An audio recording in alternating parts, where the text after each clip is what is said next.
Hello, Gems. We now have a suspect in the Nancy Guthrie disappearance. We also now have activity reported in the Bitcoin address. TMZ first broke that there is now activity in the Bitcoin address that has been linked to alleged ransom emails to the media. They would not report the amount. Well, Kagan, a Tucson station, has reported that there is indeed activity in the Bitcoin account that is listed in the ransom email, but that activity is less than $300. We're going to get into that more. I see a lot of you asking questions about the Bitcoin activity. I'm asking all the same questions. And honestly, I needed a lot of time to process a lot going on. We're going to go through everything.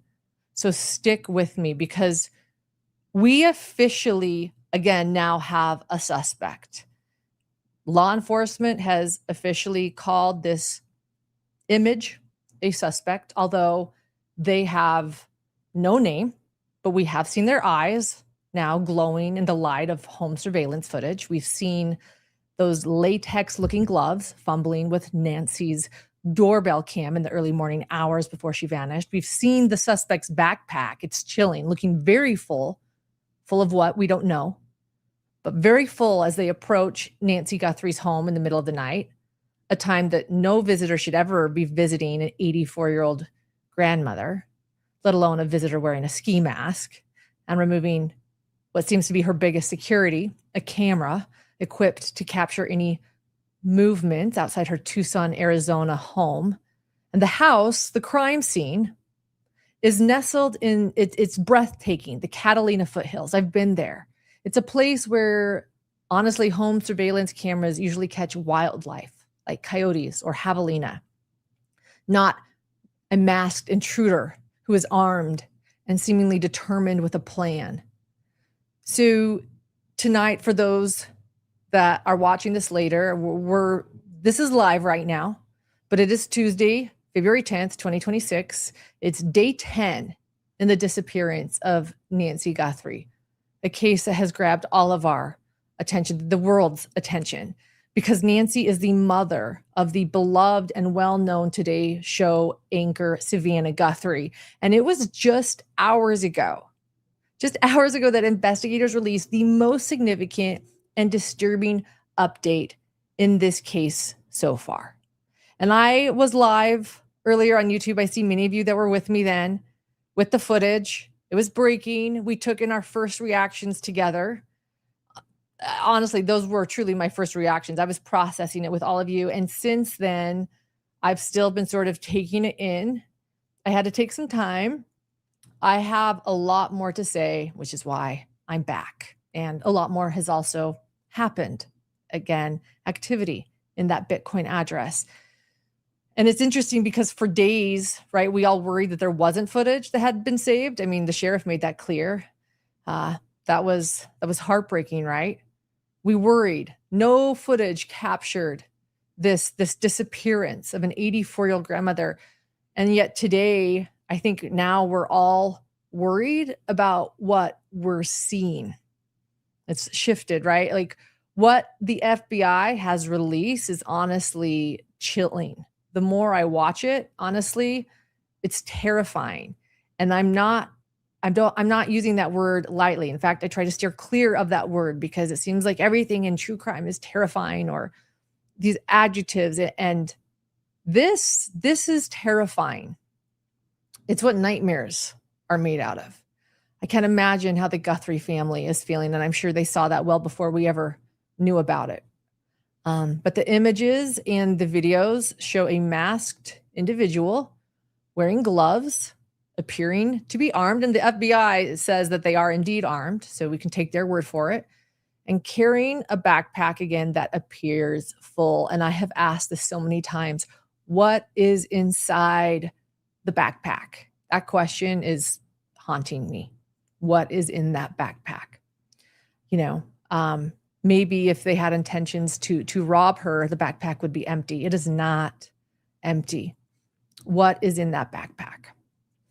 This person so far is the clearest visual that investigators have and the public has of a person that they believe may be responsible for Nancy Guthrie's disappearance. And law enforcement, again, now officially calling the person a suspect. In fact, they reported this to Brianna Whitney, someone that has been on our channel and sharing her boots on the ground reporting. Yes, a suspect. So who are they? And why are they at Nancy's front door? And again, as I started this episode, this live, TMZ is now reporting activity in the Bitcoin account associated with the ransom note. And so, does that mean the ransom is about to be paid? What happens next, right? So what TMZ stated, and let's just read this together. Let me pull this up. TMZ stated, first off, their headline, and TMZ's been on this case, receiving a ransom note. Their headline is Nancy Guthrie kidnapper is from Tucson, law enforcement believes. Kind of an important headline too. And an update, 4:34 p.m. Pacific time. We've seen activity for the first time in the Bitcoin account listed in the first ransom note, which was sent to us here at TMZ and also to two TV stations in Tucson, K-Gun and KOLD. For various reasons, though, TMZ is not going to reveal the amount, but the activity happened in the last 25 minutes. That was at 4:34 p.m. And K-Gun was like, no, we're going to tell you exactly how much. Well, not exactly. They're going to tell us. They told us that it was less than $300. Less than $300. So let's speculate what this could mean. Plenty of people certainly have this Bitcoin address now. If you realize that it's coming into newsroom, a lot of people work in newsroom. So while the ransom email, the alleged ransom email to this, we still don't fully understand the authenticity of the ransom or if this is the kidnapper. But these significant ransom emails, law enforcement has called them significant, are going to newsrooms. A lot of people work in newsrooms. A lot of people have seen this Bitcoin address. Everyone at TMZ, at the local stations who work there. Then you throw in why then is somebody maybe sharing this money? Maybe they're testing it, right? I for those that have used Bitcoin addresses before, for those that use Venmo or Zelle, do you test it? Is the money going to go through? Is this right? Let's find out. Is somebody testing to see if money is going to go through? I don't know. Is somebody that just knows the address sending somebody less than $300? We don't know. But what matters is that there is activity for the first time in this Bitcoin address that is connected to ransom emails. So I'm going to go over everything anyone needs to know on day 10 of the investigation and everything leading up to today that matters, because a lot has happened since our last full rundown of the investigation, but we have been watching with all of you. But I wanted, the way my brain works, I wanted to put it together all in a concise sort of way that we can take it all in to process what today means when we discuss the last 9 days, because this case is changing daily, hourly. So please also hit subscribe, hit notifications, stick with me as I lay this all out. So when the FBI released the newly recovered images and videos from the Nest doorbell camera at Nancy Guthrie's home earlier today, a statement was released along the Pima County Sheriff's Department, and the FBI said the footage shows, quote, an armed individual appearing to have tampered with the camera at Nancy Guthrie's front door in the morning of her disappearance. Clearly, so terrifying. The footage was shared publicly by Savannah Guthrie herself and FBI Director Kash Patel, who oversees federal investigations and public communications in major cases like this one. And this is certainly major. So in her Instagram post, Savannah Guthrie, Nancy's daughter, who should be hosting the Olympics right now in Italy, but is instead searching for her mother. I can't imagine. She shared the video of the suspect approaching her mother's home wearing a dark jacket and light colored pants, carrying a backpack, and tampering with the doorbell camera. And Savannah wrote with the video, quote, I'm going to read this here.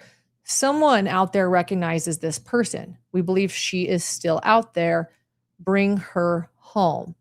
That was her full quote. And alongside the photo she shared, she did write, though, that they believe her mother is alive. They still believe that Nancy is alive. Kash Patel also released several black and white images along with the 2 short video clips of the same individual. The footage, it's so terrifying. The footage shows the person, again, wearing gloves, a mask, khaki sneakers, and a backpack, standing at Nancy Guthrie's front door in those early morning hours. And in one clip, the individual walks up to the door with their head down, which is interesting because I do, wonder, did they know the doorbell camera was there? Did they not? Many have been speculating about this online, but in one of the clips, this person walks up to the door with their head down. The person's eyes are visible through holes in the mask. And Patel explained how difficult it was to recover this footage. He said, over the last 8 days, the FBI and Pima County Sheriff's Department have been working closely with our private sector partners to continue to recover any images or video footage from Nancy Guthrie's home that may have been lost, corrupted, or inaccessible due to a variety of factors, including the removal of recording devices. The video was recovered from residual data located in back-end systems. Working with our partners, as of this morning, law enforcement has uncovered these previously inaccessible new images showing an armed individual appearing to have tampered with the camera at Nancy Guthrie's front door the morning of her disappearance. So that is from FBI Director Kash Patel. So the Guthrie family, we now know, was notified about the images before they were released publicly. Makes sense. I'm sure they know a lot more than we know. But neither the family nor investigators recognize the individual, which is interesting because I think the first thing we all wonder is, do the Guthries recognize this person? We know that law enforcement has been at Annie Guthrie's home that lives 10 minutes away. We know that many people have been speculating about family being involved, about band members, about other people that might be known to Nancy Guthrie. But neither the family nor investigators recognize this individual, which is why the FBI decided to release the footage in hopes that someone may recognize the person, the clothing, or the items being carried. It makes sense. This is when those in Indiana released Bridge Guy in the Delphi case, or many other times we see this type of investigation. We need the public's help. And Savannah Guthrie, again, she also recently shared, we need the public's help. Before this video was even released, clearly they are asking for tips. And since the release, people online have been analyzing every frame, the backpack, the jacket, the shoes, the mask, and any potential identifiers, including yours truly. In some images, it does appear the individual may have a mustache. I'm also very carefully trying to label this person an individual because many are disagreeing about the gender. The majority of people see a man. I see a man, but there is argument. And the FBI, has now stated, definitely it is a man. All right. That's nice to know. The individual is male. Although many might disagree with the FBI, but the FBI is stating male. I thought male. So in some of the images, though, it also appears that this male, this individual, may also have a mustache. And there's also speculation that the person could be using a bite light. We were talking about that earlier, a flashlight in their mouth. There's actually a name for it. It's called a bite light. And that may explain the illuminated mouth area seen in some photos. Law enforcement hasn't confirmed either detail that I know of, unless that happened since I've been live. Someone let me know. But there is such thing as a bite light. It could have also been a simple flashlight that they decided to put in their mouth. But also notable was no vehicle is visible in the footage. So that makes me ask, did a car arrive later after the cameras were disabled? Was the vehicle parked out of frame? That's also likely. Those questions remain unanswered. And then this I really wanted to break down, honestly. So the person, let's talk about this. The person grabs flowers, right? It looks like they grab flowers from the yard to seemingly hide behind while tampering with the doorbell camera. And so now we know what those flowers were laying scattered on Nancy's porch. That was filmed by reporter Brian Enton. Remember sort of the mystery behind those flowers? I had wondered if they were left by passerbys, right?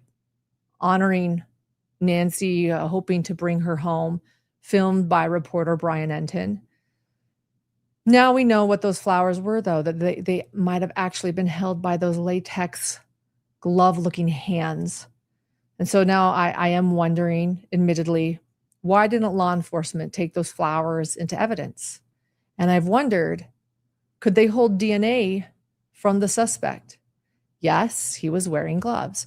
But if he had a flashlight or a bite light in his mouth and any saliva possibly transferred onto those flowers, could they have held answers we no longer have? I don't know, but I wonder with many of you.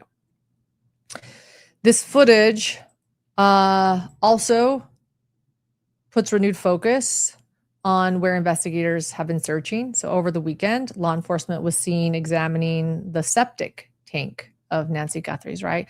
And a nearby manhole on the property. That naturally also raises questions. What were they looking for in those areas? Was anything flushed? Was anything discarded? And so now I want to tie in all of this new information that we have into what we already know about Nancy and her disappearance. So let's try to process this all together. Nancy Guthrie, we know, is 84 years old. She was dropped off at her home outside Tucson, Arizona on the night of January 31st, and she was reported missing around noon on February 1st, the very next day. Her family believes, again, that she is still alive, and they continue to ask for the public's help. In a video that was actually just posted yesterday, Savannah Guthrie urges people to report anything unusual to law enforcement, saying, "We are at an hour of desperation and we need your help." An hour of desperation and they need our help. And now the FBI has also said it needs our help. And the FBI has also said it isn't aware of any continued communication, though, between the Guthrie family and the suspected kidnappers. We're now officially past the second deadline mentioned in the alleged ransom letters as well. We all held our breath all day yesterday because that was the second deadline in the alleged ransom letters. That was Monday. And what that actually means right now isn't clear. Again, people can see activity in the Bitcoin address, so you can know if there is millions of dollars put into this account. So we don't know what that means that the second deadline has passed. But what is clear is that Nancy has been missing now for 10 long days. An 84-year-old mother and grandmother and churchgoer missing for 10 long days. In the past few days, we have seen renewed searches. We've seen federal escalation, newly recovered evidence, and a family that's publicly saying they will do anything to bring her home. The FBI has confirmed it is working around the clock on this case. Additional personnel have been brought in from field offices across the country, including Phoenix. A command post has been established in Tucson with crisis management experts, analysts, and investigative teams. The FBI's cellular Analysis Survey Team, also known as CAST, C-A-S-T, all caps. They are also assisting. They are a big deal. They will essentially, in layman's terms, they are checking pings. The CAST data system is collecting pings at cell towers. That was also used a lot in the Koberger case. The team is collecting and analyzing digital data, including cell phone activity, financial records, and social media information. And around Nancy Guthrie's home, activity has also intensified. So residents in the neighborhood, they received a letter informing them that additional searches would be conducted, right? We know this. Roadways near the home have been restricted. Media, they were asked, days ago to leave the street, and then investigators were seen searching nearby desert terrain and using flashlights. I mean, the search is intense, and this desert brush, this landscape is intense. I mean, the cacti around here, they are not kind to people searching terrain. The Pima County Sheriff's Office confirmed detectives are continuing follow-up at the home and in the surrounding neighborhood. They've said there are no scheduled press briefings, no pressers, and no one-on-one interviews unless something significant breaks. But of course, every hour it seems like something significant breaks, and today something significant definitely broke. No pressers, no press briefings, no interviews. Although Brianna Whitney was able to get an interview where they confirmed suspect. But investigators were also seen going door to door in the neighborhood after confirmation of a new message related to Nancy's disappearance. Authorities are reviewing that message for authenticity.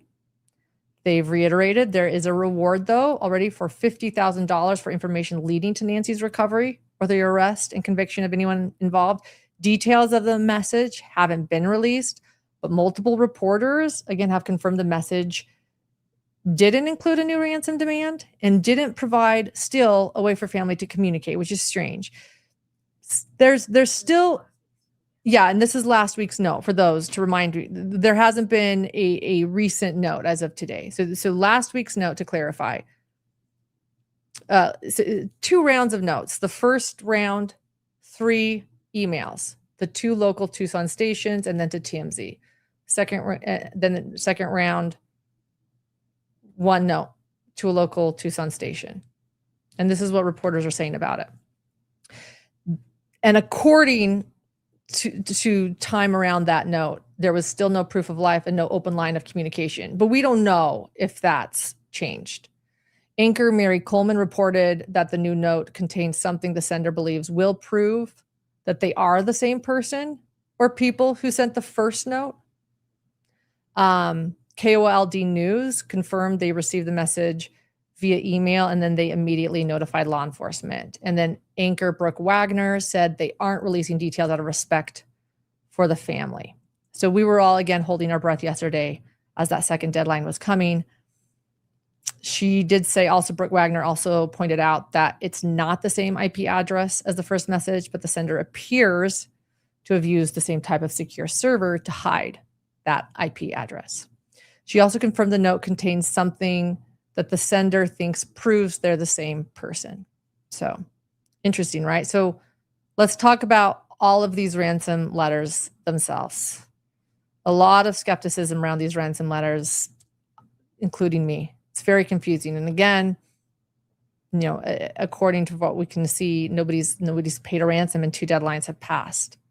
So 2 ransom notes were sent to the media outlets again. The first demanded millions of dollars in Bitcoin, reportedly $6 million, and included, again, those 2 deadlines. The first deadline was February 5th at 5 p.m., which passed. That passed with no contact. The second deadline, again, was yesterday, February 9th at 5 p.m. That letter explicitly stated this would be the only communication and that family wouldn't be contacted again. This is extremely unusual. The family has no way to contact whoever sent the letter, which is why they've been publicly pleading for proof of life. But again, Savannah came on a video yesterday, and the 3 siblings also came on and kind of did communicate. We hear you, we understand. So I do think there could be some communication that we don't know about, but I don't know. It's very strange. Harvey Levin from TMZ analyzed the first letter right? That first letter that came, they were the ones to break the news of the ransom letter. And he said it was well written, structured. He said it was deliberate. He said it didn't appear rushed. The writer seemed educated and spent a significant time crafting it. He also said it included details publicly not known at the time and a real Bitcoin address. And we now know that those details were a floodlight and about an Apple Watch. But according to the letter, Nancy is alive. She's scared and aware of the ransom demands. I spoke about this, just how this is like psychological warfare. I spoke about this with Vinnie Politan. Like, just can you imagine? Your mother's alive. She's scared and she's aware of the ransom demands. It's a horrendous thing to do to anyone. Harvey Levin also pointed out a phrase suggesting the writer may be connected to that Tucson area, not necessarily inside Tucson, but tied to Tucson, but tied to it because it implied Nancy would be returned there if the deadline was met. And now, interesting full circle, tonight's headline at TMZ, again, let me read it to you. Tonight, Nancy Guthrie kidnapper is from Tucson, law enforcement believes. So that was posted this afternoon by TMZ. So that's also interesting, right? They have reiterated that twice. They've always felt that because of this first initial ransom letter. And it's important because the letter that was sent to TMZ and again, two Tucson-based television stations. So the first email, that raises the possibility of local knowledge rather than any international crime, which has been speculated about. And the Bitcoin wallet tied to the ransom, though, again, showed a balance of 0 with no transactions until this afternoon. So again, I just want to read you one more time what TMZ is reporting today. At 4:34 p.m. Pacific time, we've seen activity for the first time in the Bitcoin account listed in the first ransom note, which was sent to us here at TMZ and also to 2 TV stations in Tucson. For various reasons, we are not going to reveal the amount, but the activity happened in the last 25 minutes. So that means it happened after 4 p.m. Pacific time. And again, we have heard from K-Gun, a local station, who stated that the amount deposited into the Bitcoin account was less than $300. So clearly that's not millions of dollars in ransom money that was requested for a deadline yesterday that we know about. Again, I'm just going to admit, this makes me speculate that perhaps there is communication now going on. I don't know. I don't even know if these ransom emails are real. So if they are real, I wouldn't be surprised if more communication is happening than the public knows about. Because the family has said in a video statement that they are willing to pay and that they understand what the person is asking. That was the second statement that all 3 siblings made together that Savannah Guthrie is posting on her Instagram account. There was a first statement asking for proof of life, and then the second statement by the brother, and then the third statement with all 3 of them sitting there. And they said they are willing to pay, but they have no way to communicate with the sender. And the family videos, it's interesting. Again, they really have evolved. So let's just go over the family videos. Let's lay these out, okay? February 4th, Savannah, Cameron, and Annie, they released their first Instagram video together, right? February 4th. And they describe Nancy, that she's kind, that she's faithful, she's loyal, she's a fiercely loving woman of goodness and light. They talk about her health and the importance of proper medical care. They're worried about her. They addressed rumors of the ransom note, and they said, we want to hear from you. We're ready to listen. Then, interestingly enough, the very next day, on February 5th, Cameron posts his solo video directly addressing whoever might have their mother. And he said, they hadn't heard from them, and again, needed proof of life. He said, we need you to reach out, and we need a way to communicate with you so we can move forward. That was from Cameron, the oldest Guthrie sibling, the oldest of Nancy's 3 children. And then on February 7th, so a couple days later, all 3 siblings appear together again, and they're holding hands. And it's Savannah that's a spokesperson when all 3 of them are sitting there. And Savannah's in the center, and Savannah states that they had received their message, your message was, quote, your message, referencing a note sent to KOLD. It was a little cryptic. It was confusing, but I believe it's referencing the note sent to KOLD. And she begged for their mother's return and said, "We beg you now to return our mother to us so that we can celebrate with her." A lot of people thought as she said celebrate her. I heard celebrate with her. This is the only way we'll have peace. Let's play it. Yeah, should we play all of them or let's play this one? This third one is important. Let's play this third one here.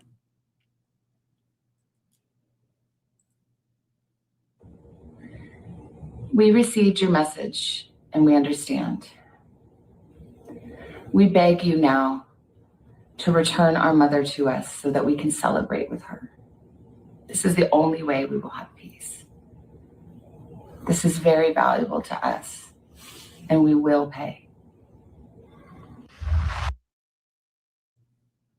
And thank you, Brian Enton, for the incredible job he's done on location. We're using videos from his reports over at Brian Enton Investigates. So again, for those that speculated whether or not Savannah said celebrate her, celebrate with her, either way, the family has stated they believe that Nancy is still alive. And then she also again said for the first time, this is very valuable to us and we will pay. I think that's why we all sat with bated breath, because we knew that yesterday, February 9th, was this alleged second deadline and that perhaps we'd be seeing activity in this Bitcoin address. But instead of activity on the Bitcoin address on February 9th, Monday, Savannah posted a video alone. This was her first time posting a video alone, asking the public for help and thanking people for praying. And we will watch it in just a little bit. She said, "We believe that somehow, some way she's feeling these prayers and that God is lifting her even in this moment and in this darkest place." She then also reiterated, "We believe their mother is still out there. Our mother is still out there. She was taken and we don't know where, and we need your help. We're at an hour of desperation and we need your help." Let's play this real quick. Hi there, everybody.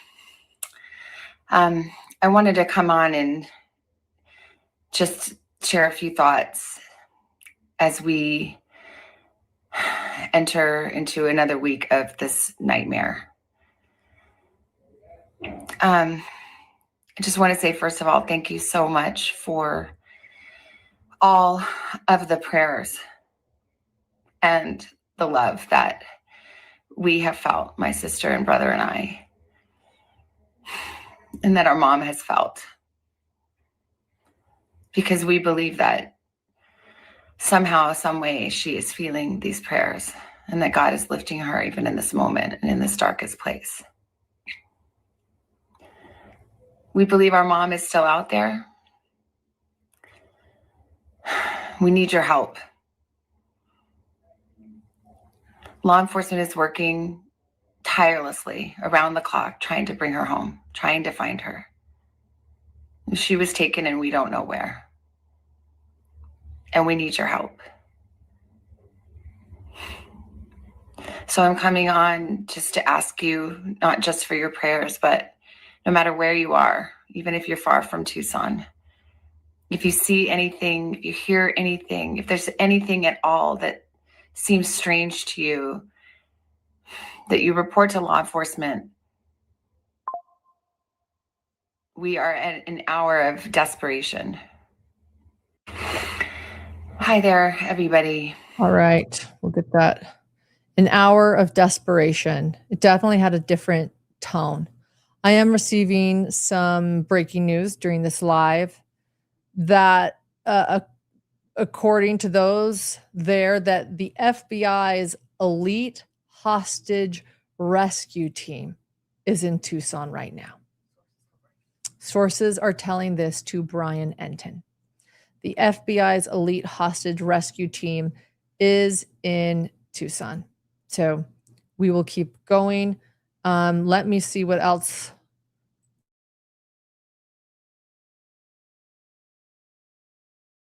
Okay. Okay, that was just on X, posted on X. If he was live, we might take him live. He is not at this time. So this is his post on X. The FBI's elite hostage rescue team is in Tucson. Sources tell me. We're reposting that at Hidden True Crime, but wow. You know, it's interesting because even Brian Entin was speculating as recently as his last night's video, as if these ransom notes are real, right? If they're simply some sort of odd addition to what really happened to Nancy Guthrie. But to hear about activity in a Bitcoin account, to hear about the FBI's elite hostage rescue team in Tucson, according to Brian Entin, we're watching. We'll bring you any more updates here as they come. So stick with me. While we wait for additional breaking updates, I just want to walk through the timeline then. On January 31st at 5:32 p.m., again, Nancy traveled to a local family member's home. We assume that is Annie Guthrie and Tommaso Cioni. At 9:48 p.m., she was dropped off at home. And let's point out that she traveled to a local family's home with an Uber. That's important. The Uber driver has been questioned. That's pretty much all we've heard. At 9:48 p.m., she was dropped off at her home.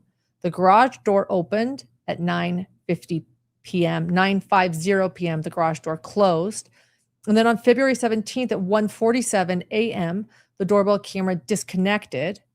At 2:12 a.m., software detected a person on the camera. We wondered if that had maybe been wildlife. We didn't know. And we'd also heard that no video had been saved. So we thought. But now we know that it was indeed a person. And thanks to back ends, whatever that means, we now have video. And it's terrifying. At 2:28 a.m., Nancy's pacemaker app disconnected from her phone. At 11:56 a.m., family checked on her. At 12:03 p.m., a 911 call was placed. At 12:15 p.m., patrol arrived. Family only looked for her for 7 minutes total. I think that's important to note because it was first reported that they looked for an hour. Clearly, they saw something in the home that told them things were not okay. So 7 minutes went by. They call 911. At 12:15 p.m., patrol arrives. And then she was reported missing around noon. On February 3rd, blood was found at or near the front porch, right where the suspect is seen. DNA later confirmed that blood, which it looks like blood spatter, belonged to Nancy. Sheriff Chris Nanos had originally said that he was frustrated and disappointed the cameras didn't capture usable images. Nancy didn't have an active camera subscription. Motion was logged, but no video footage was saved or recoverable, according to Nanos. He even told the AP, the Associated Press, and I'll say this in quotes, it is concerning. It actually is almost disappointing because you got your hopes up. But now, today, we know that video did save to back-end systems. Again, whatever that means, if you understand what that means, let me know. But we have it. We have the footage. And I originally honestly thought that today's footage would be from a previously unaccounted for camera that was recovered from the roof on Friday evening. Remember that? Because all of a sudden, hey, there's a camera on Nancy Guthrie's roof. And the sheriff seemed so sure there was no doorbell video that I thought when NBC announced it today, that is Savannah Guthrie's network is NBC. So when NBC announced that, by the way, there's going to be breaking news later today on this day 10 of her disappearance, that it would maybe be recovered from the roof.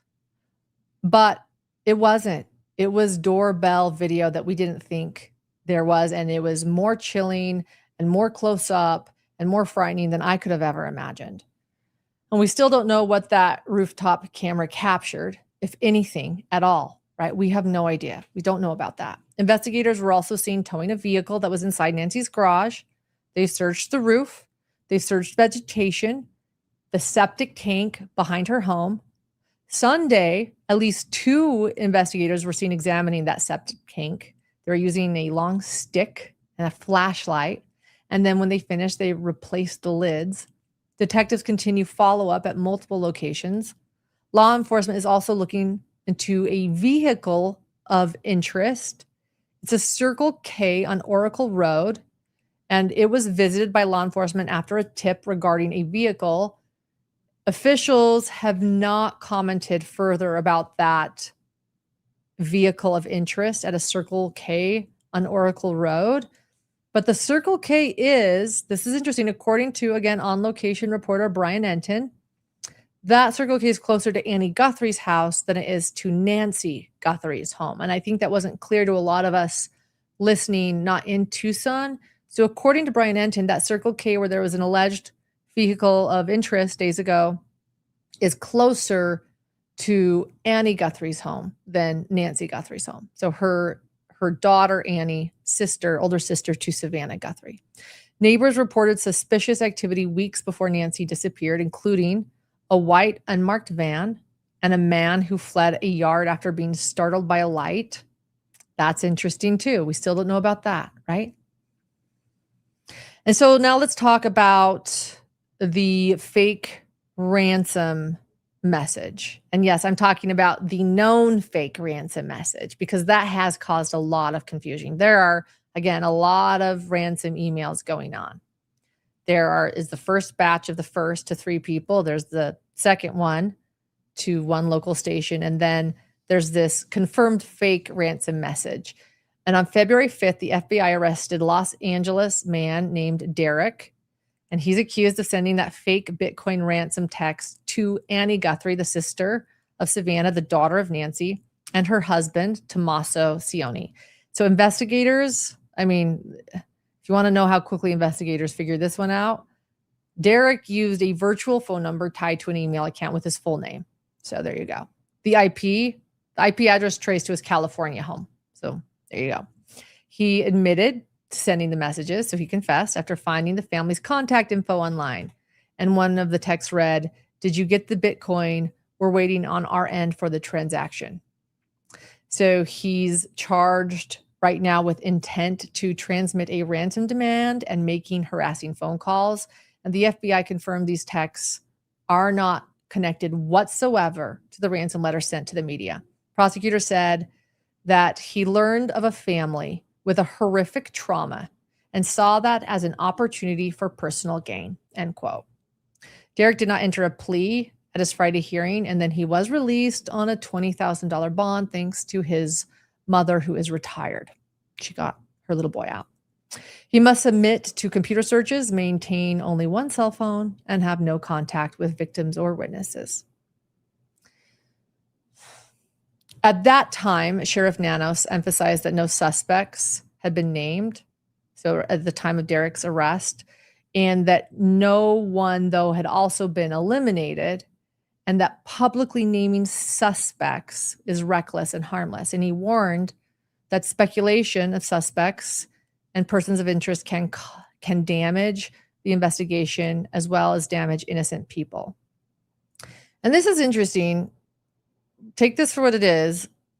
The Guthrie family is reportedly considering legal action against reporter Ashley Banfield for claiming Nancy's son-in-law was or is the prime suspect. I don't know where Ashley Banfield is with that now, but is the prime suspect. So Banfield alleged that investigators took a car belonging to Annie Guthrie, the sister of Savannah, and connected it to Annie's husband, Tommaso Cioni. The sheriff's department has denied these claims, completely denied these claims. Hollywood Insider Rob Shooter reported that the Guthrie family began consulting litigators. And Shudder was quoted by both AOL and Yahoo as saying, quote, "You can't float accusations like that and hide behind disclaimers. This dragged innocent people into a nightmare," end quote. But I want to be clear, no lawsuit has been filed, and I have a hard time imagining that that's where the Guthries are putting their focus right now. I think they have bigger issues. But I also want to reiterate that Ashley Banfield, who is a very seasoned journalist and the former News Nation host, stands by her reporting and says her law enforcement source is impeccable and ironclad. It's interesting. That whole conversation, I bring it up. I bring it up because it has brought up widespread debate about how independent journalists in this changing world of where we're getting our information, many from independent journalists, now not connected to networks or TV stations or newspapers. These are independent journalists now in the digital world, how we, they, us handle information that we receive in ongoing and active investigations. I don't have the answer to it, but it has been an interesting discussion that I think needs to happen. And at this time, law enforcement have not named Tommaso Cioni as a suspect or a person of interest. Let me be clear. Although, also, let me be clear that as of today, there is officially a suspect, but no names have surfaced, and the Guthrie family has stated they don't recognize the suspect. So after the surveillance images and videos came out, law enforcement was seen canvassing the neighborhood of Annie Guthrie, going door to door, talking to local residents and looking through desert brush. A pizza on Tuesday. Today, we talked about this on our live earlier. Today, a pizza, Tuesday, was accidentally delivered to the home of Nancy Guthrie. It was ordered for an independent journalist, JLR. He's doing a great job out there. And he's reporting on scene. And this delivery man made it all the way up to the door without law enforcement noticing that they were there, to a crime scene. The Pima County Sheriff's Office later released a message stating, and I'll read it to you since this happened, quote, "We can't believe we have to say this, but media on scene, please do not order food delivery to a crime scene address. This interferes with an active investigation. Please also respect private property laws. Thank you," end quote. And finally, questions remain unanswered. Authorities believe, let's put this all together. Authorities believe the suspect may have been inside the home for about 40 minutes. What was he doing inside that home for 40 minutes with that full backpack? Police are asking why the first ransom note wasn't left inside the house, right? Or why Nancy wasn't forced to write a handwritten note, right? Others wonder if the family's videos, though, suggest knowledge beyond what's public. I clearly am wondering about that. Law enforcement hasn't confirmed any of that. But on location reporters, again, like Brian Enton, they have continued to speculate on the authenticity of the ransom emails. And again, this was one interesting bit of Brian Enton Investigates video on scene this minute. Let's take a listen to this. 1 second while we pull that up. Thank you, everyone, for being here. Hit subscribe and notifications too. Okay. We're listening, Brian. To the second note that came in. And now the tone seems to have changed again, which makes me wonder, is there a possibility, and I think there is a possibility, that these ransom notes are unrelated to what's really going on here, that these ransom notes are just some jerk somewhere trying to extort money out of the Guthries, and that what really happened to Nancy may have nothing to do with whoever's writing the ransom letters. I think that is a possibility based on everything that I'm hearing. I don't think that that's for sure. They wouldn't have made Savannah create those emotional videos if they didn't believe that there was a possibility that those letters were legit. But just based on Savannah's most recent video, asking the public for help, it makes me wonder, based on all these other things that I know, if the ransom letters have nothing to do with the actual disappearance of Nancy Guthrie. And they still may. They still may. To show you how quickly this case goes from hour to hour, it's Brian Enton that's posting on X right now, you know what I mean? That the FBI's elite hostage rescue team in Tucson is in Tucson. That would tell me that they still believe that these ransom notes are real, but we don't know. The FBI's elite hostage rescue team is in Tucson, sources tell me, according to Brian Enton on X. This is changing hour to hour. In a conversation I had with Vinnie Politan of Court TV, that was a few days ago now. He suspected they were real, as did I. I agree that I agree that Savannah Guthrie's video yesterday solo made me speculate, just like Brian Enton. Today, I'm feeling like they are. We have activity today, activity on the Bitcoin address for less than $300. But still, are they testing? Are they making sure this is going to go through? Millions of dollars to this Bitcoin address. We don't know. But that X post from Brian Enton is chilling, isn't it? I mean, that's our latest information right now.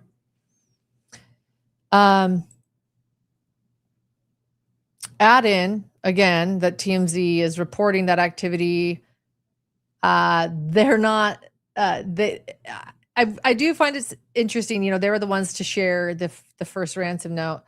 They are saying that they're not going to share the account, to be careful, but then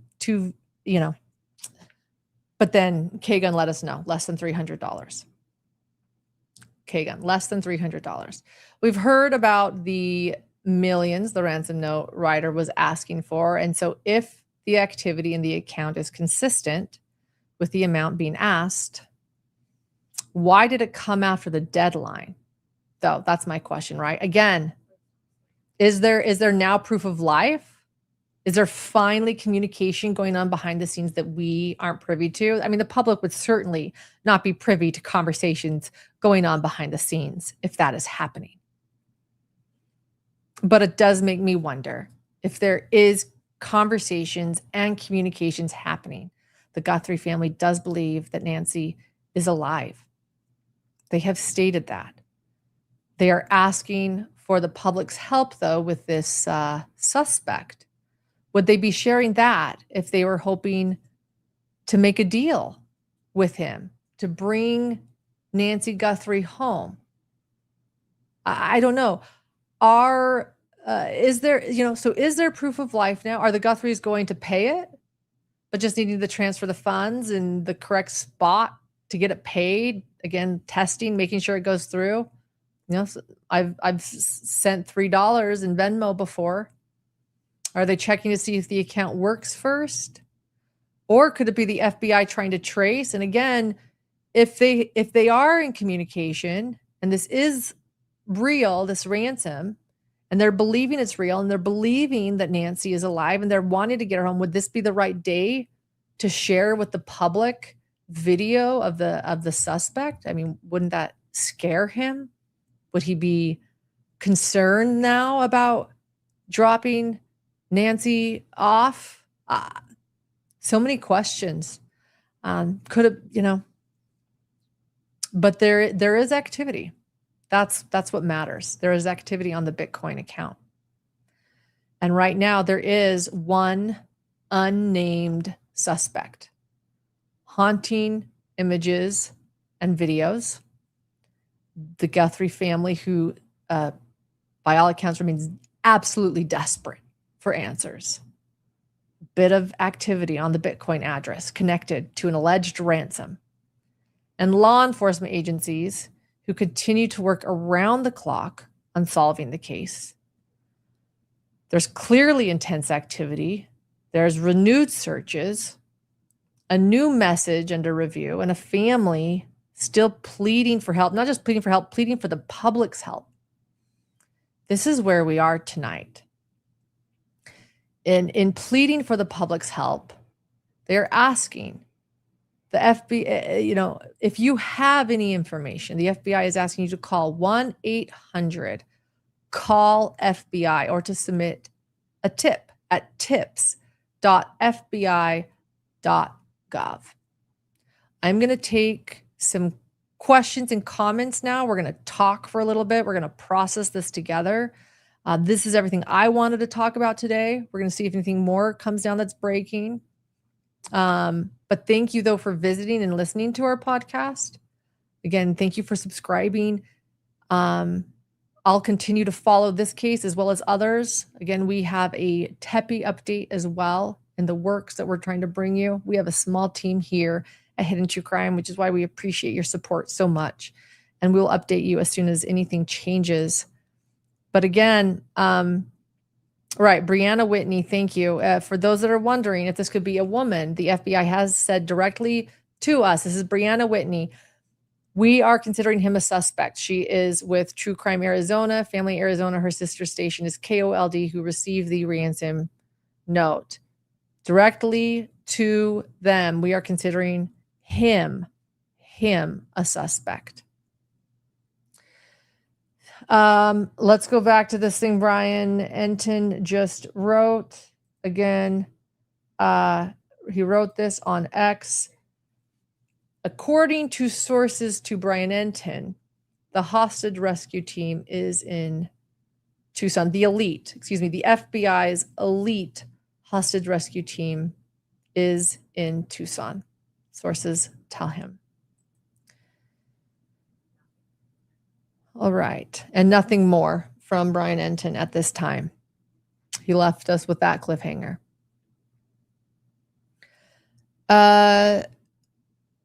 Let's see what people are sharing. Thank you. Oh, Angela, it's so good to see you. Thank you.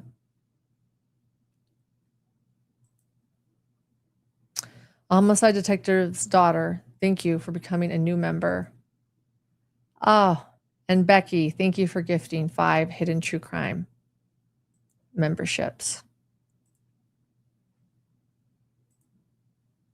If you have any questions, please drop them with a question emoji. By the way, it'll help me see them. The chat is going fast.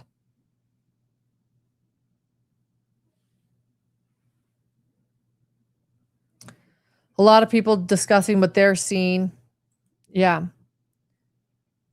I don't know. You know, Thunder Snowdog is saying, so does this mean the kidnapper arranged to meet them?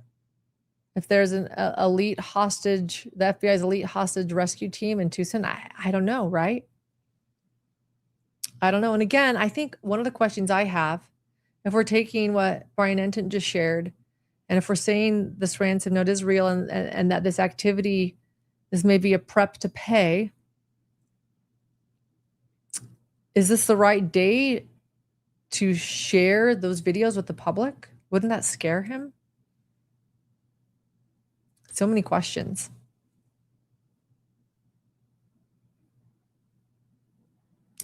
So many questions. Can we watch those videos while questions come down? Let's just look at some of these photos again and the video. So chilling.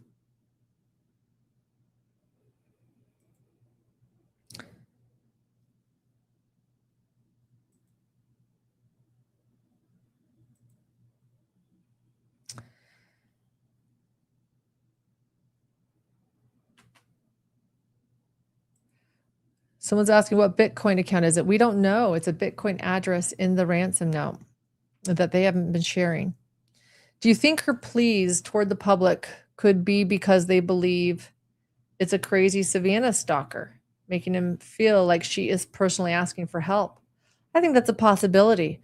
What type of person would do this, right? Is this somebody that is a fan that has clearly gone overboard and that is obsessed and now become a stalker of Savannah? Is her posting alone a way to connect to this person? I also have questions, about the profile of this person. Clearly, this is somebody that wants attention. They did not email this ransom note directly to a family. They emailed it to the media.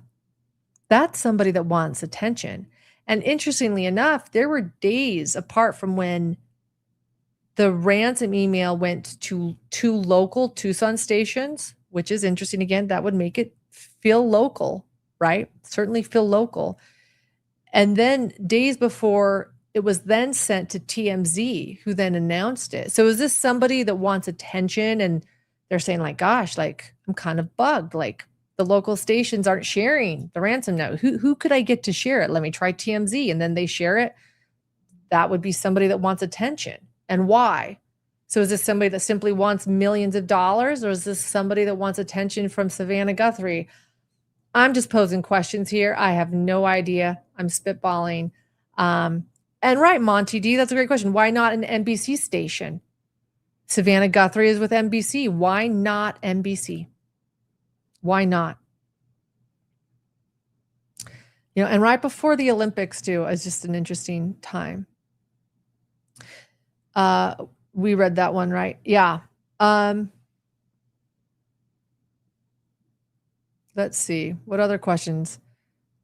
I'm going to start starring any interesting questions here.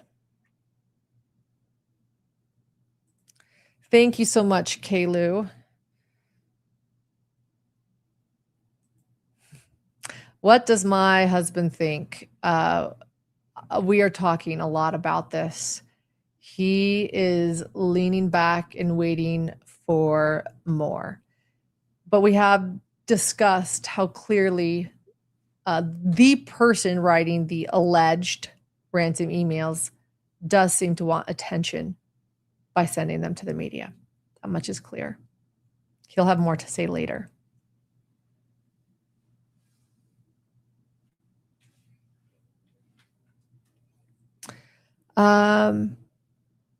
Somebody's believing the ransom demands were bogus. You think that they personally shared his face today because they already know who he is and they wanted him to get scared and try to move so they could pinpoint exactly where? Perhaps.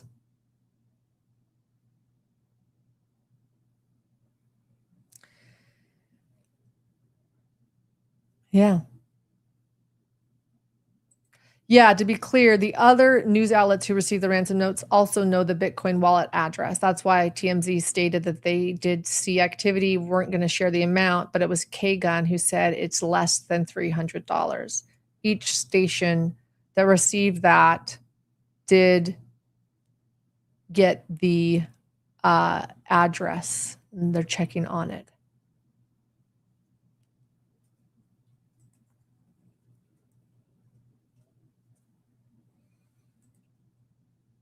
Kelly, I'm eager to hear Dr. John's take on this. So am I. This case honestly is moving so fast right now that we are watching, and he will share when he feels ready, when it's not so breaking. Right now, I'm trying my best to break it all down. It's changing every hour.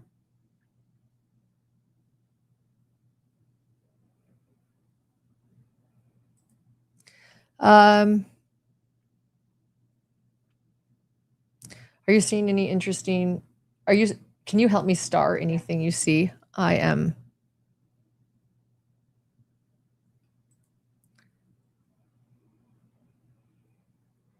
How many days was it between the first ransom letter and her being kidnapped? It was quick. It was, do you know how many days that was? It was, let me pull up my timeline. You know, I don't know if any of us know exactly because we know from Brianna Whitney that they received it actually pretty quickly, a couple days before TMZ. Hold on. Breaking news. Breaking news, guys. Stick with me. Oh, boy. Hold on.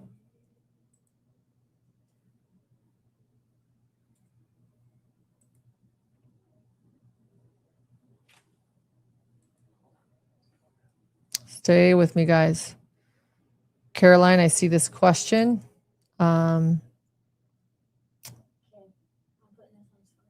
Okay, look at this, guys. Breaking. The Pima County Sheriff's Department, with assistance from the FBI, has detained an individual for questioning in connection with the abduction of Nancy Guthrie, and law enforcement official briefed on the investigation told ABC News. Caroline, we're going to wait on your question. Oh my goodness. Let's figure this out together. Oh man.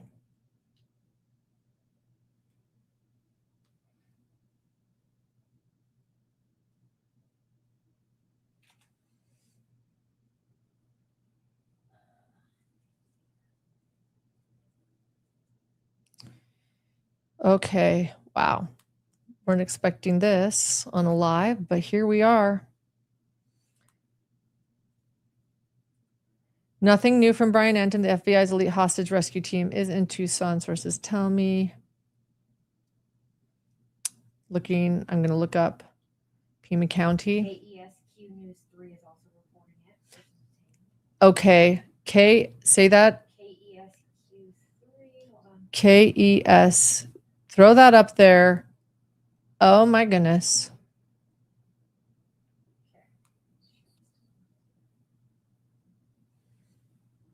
I'm going to just open this. Okay, open that. That's it. Watch this.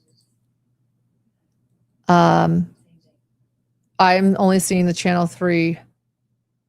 Oh, that's it. Okay, same thing. Here we go. No, go back. That was good. KESQ News Channel 3 breaking. A person has been detained for questioning in connection with the abduction of Nancy Guthrie. A law enforcement official briefed on the investigation told ABC News. Let's go to ABC. So you pull up ABC. I'm going to look at Pima County.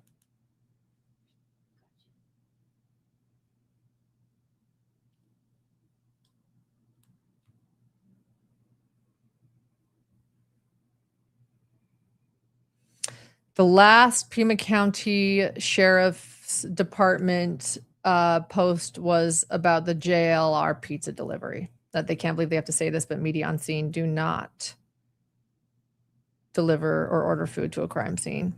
I think someone did that for JLR, by the way, because they didn't know how to deliver it.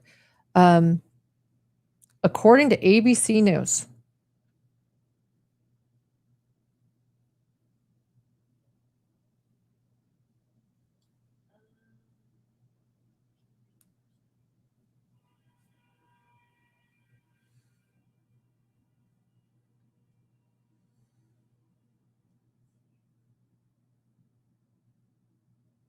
ABC News's last X post was 18 minutes ago. The newly released video showing an armed individual outside the home of Nancy Guthrie is key to not only solicit help from the public, but to also piece together a profile of the subject, according to 2 former FBI special agents. Oh, here we go. Okay, here we go. News. Okay, here we go. Can we play that? Is that video? No, let's just read that. Okay. The Pima County Sheriff's Department. This is ABC News, guys. ABC News. The Pima County Sheriff's Department, with assistance from the FBI, has detained an individual for questioning in connection with the abduction of Nancy Guthrie. A law enforcement official briefed on the investigation told ABC News. The individual was detained in a location south of Tucson, the source said, and law enforcement is preparing to search a location associated with the individual. In other words, no Nancy yet. The development followed the first images released of a masked man approaching Nancy Guthrie's front door as investigators continue to search in her neighborhood. This is a breaking news story. Clearly, check back later for updates. What? Yikes! You're south of Tucson. All right, stick with us, guys. We'll figure this out together. Wow. We're in this. We're in this now. What's everybody seeing? Come on.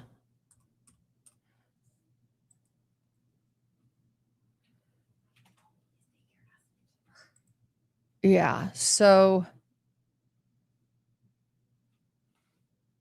man,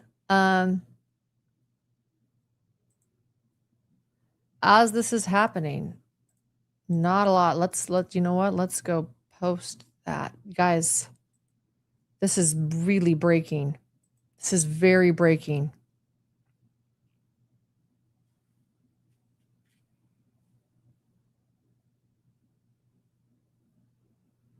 Connected. Right. Kim, thank you. Let's clarify. A Pima County Sheriff's Department, with assistance from the FBI, has detained, so not even arrested, detained an individual for questioning in connection with the abduction of Nancy Guthrie. A law enforcement official briefed on the investigation told this to ABC News. The individual was detained, again, not arrested, but detained, in a location south of Tucson, the source said, and law enforcement is preparing to search a location associated with this individual that's detained. So, yeah.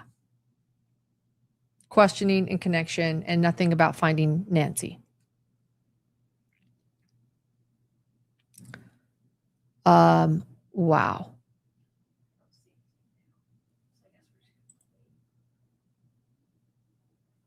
Guys, gosh. I mean, an hour. This is posted an hour ago.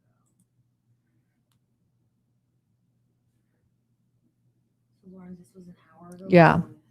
Right. Okay, then read what I- So again, this was an hour ago, this K gun. 1 hour ago, Oro Valley police officials had confirmed members of the regional SWAT team and bomb squads have been activated for a mission with the Pima County Sheriff's Department as the point of contact. Don't know if it's related, but that was 1 hour ago. 1 hour ago.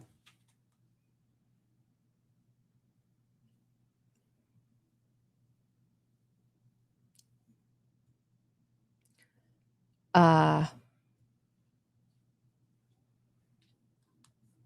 my goodness. Something's moving.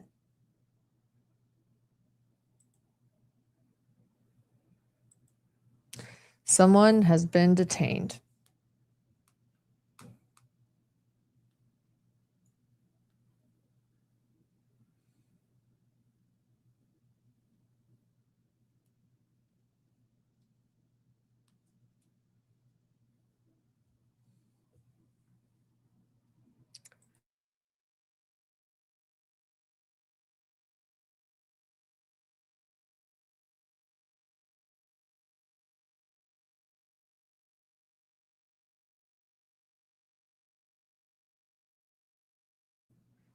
Okay. Yeah. It's just us guys. Let's we're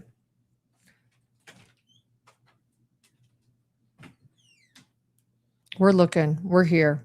I'm here. I'm not going anywhere now.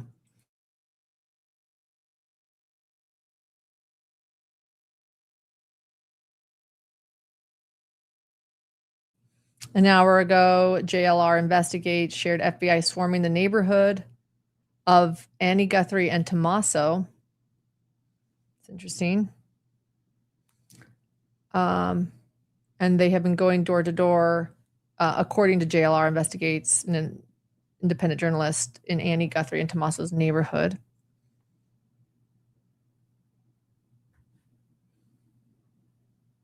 And again, Brian Enton's last post is that the FBI's elite hostage rescue team is in Tucson. Sources tell me. ABC News posting that someone has been detained for questioning.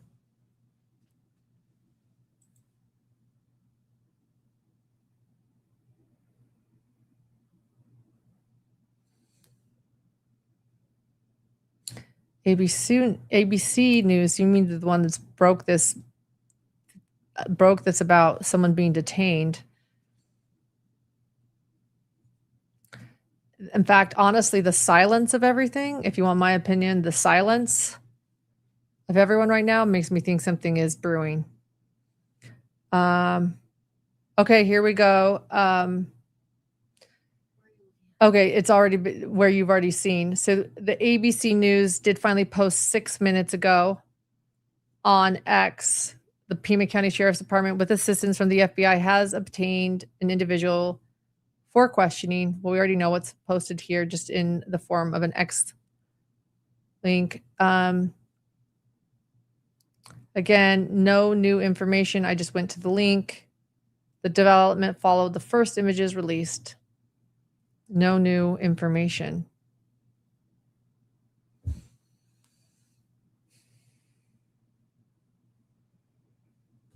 Let's see what TMZ is saying.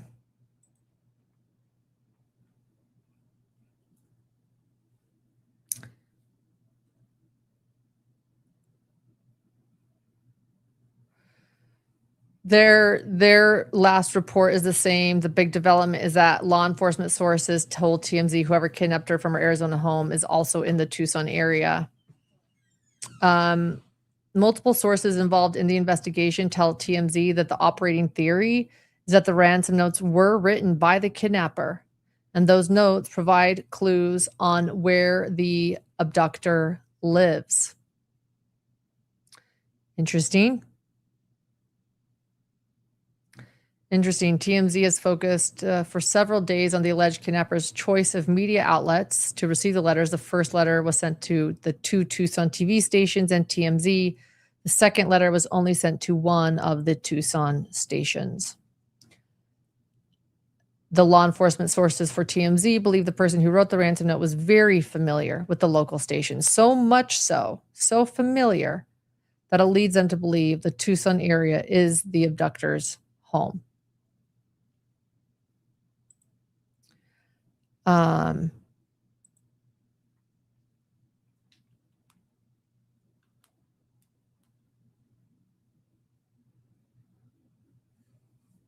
Wow.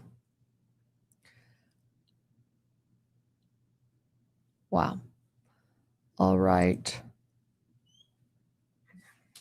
We're okay.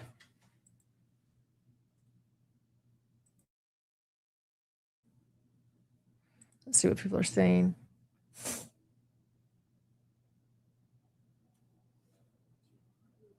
People pointing out that everyone that was alive for 11 hours. I know. Well, guess what? They're not. It's like, I know. I went. I was like, are they live? They're not live. Nobody's, they're live for 11 hours and now.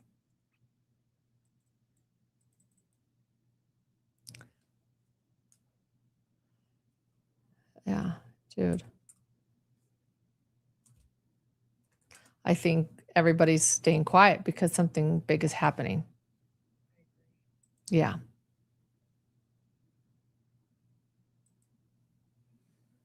I think everybody is quietly waiting.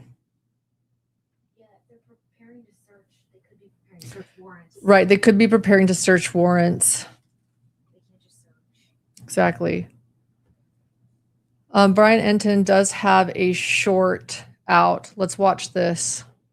The FBI. Oh, the FBI hostage rescue team is in Tucson. Let's watch this short of his. Let's see here. Yeah.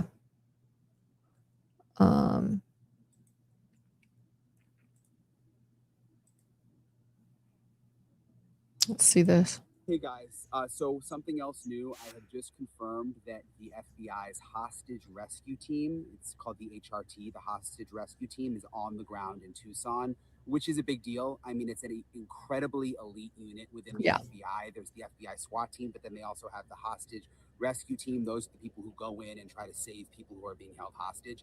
They're in Tucson right now, and the sense is that there's like movement happening possibly tonight.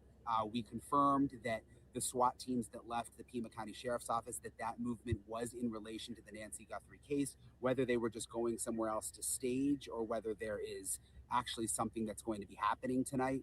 I don't know. But the sense, I mean, there's a lot of things moving around right now because we have a camera at the Sheriff's Office. We have a camera at Annie Guthrie's house. I'm still at Nancy's.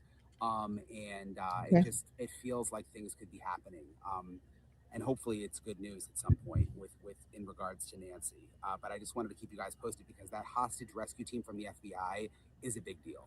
Hey guys, so something else. Just watch this one more time.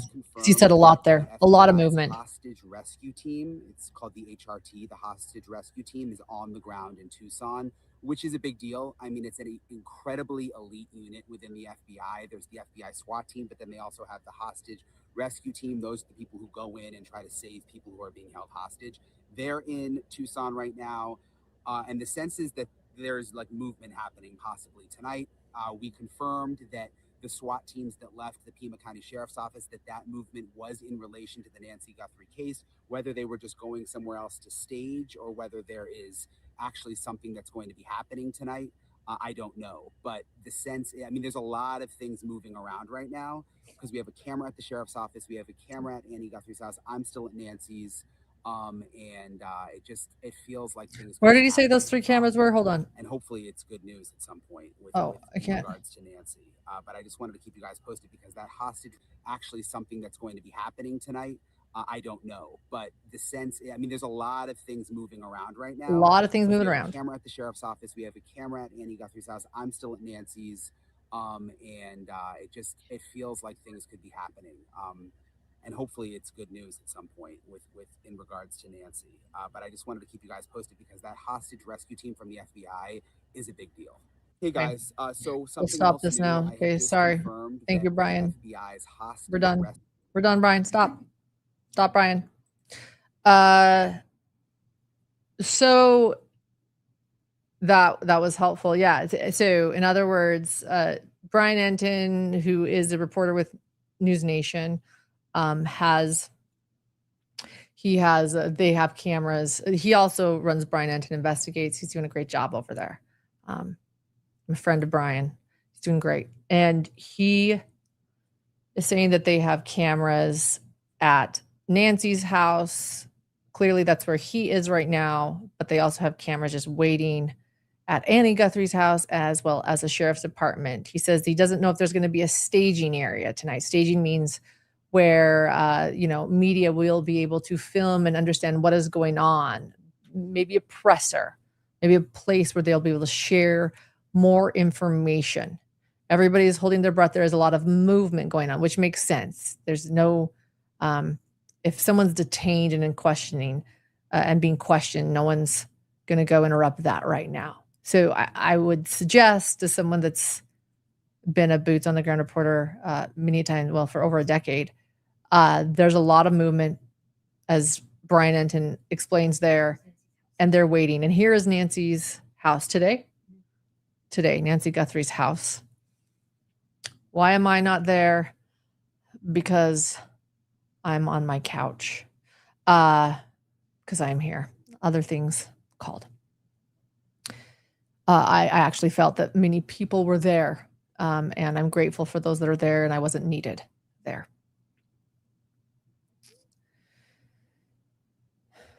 Oh, goodness. Okay, let's see what's start here.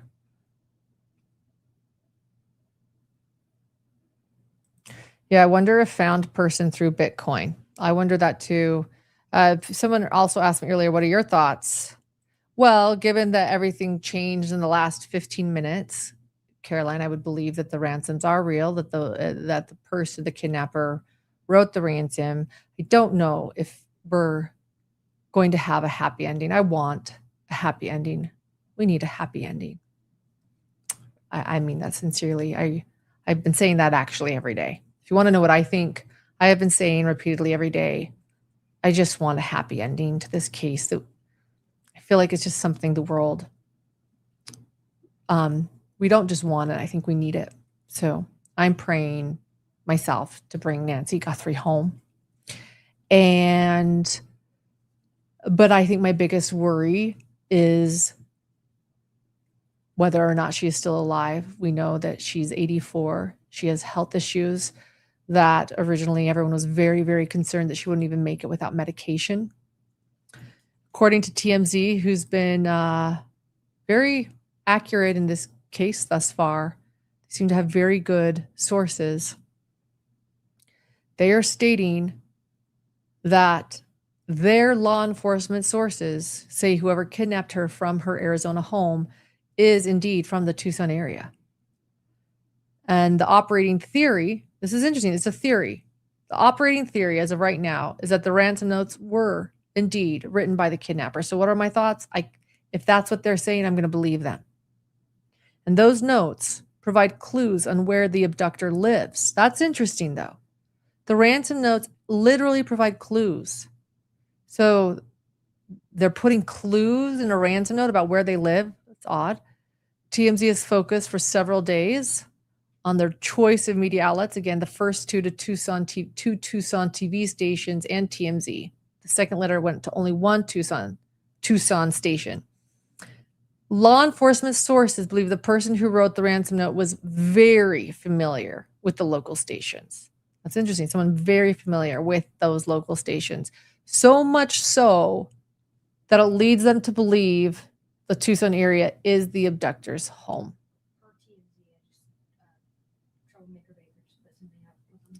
Okay, Troublemaker Baker.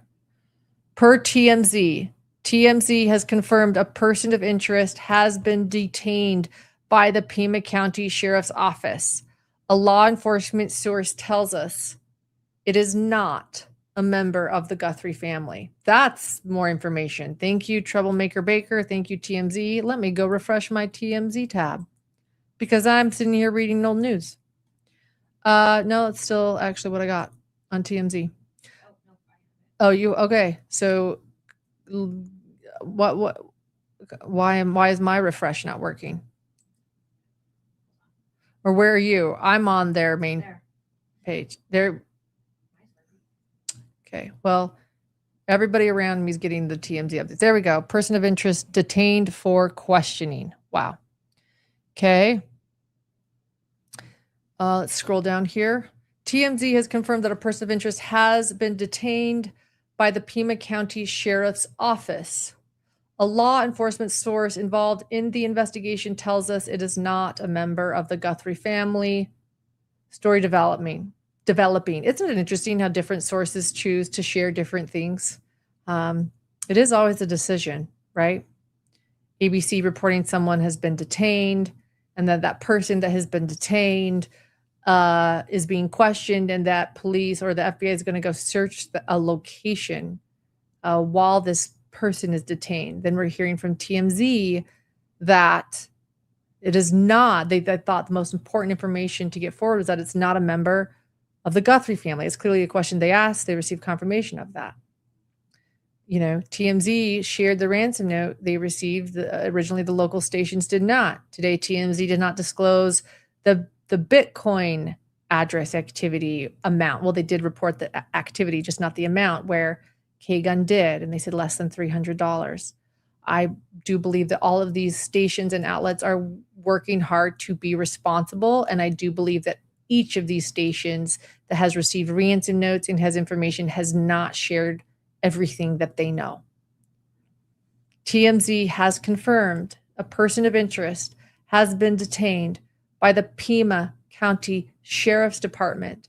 A law enforcement source involved in the investigation tells us it is not a member of the Guthrie family. Keep that there, and then let's put this together with what we know from ABC News. ABC News stating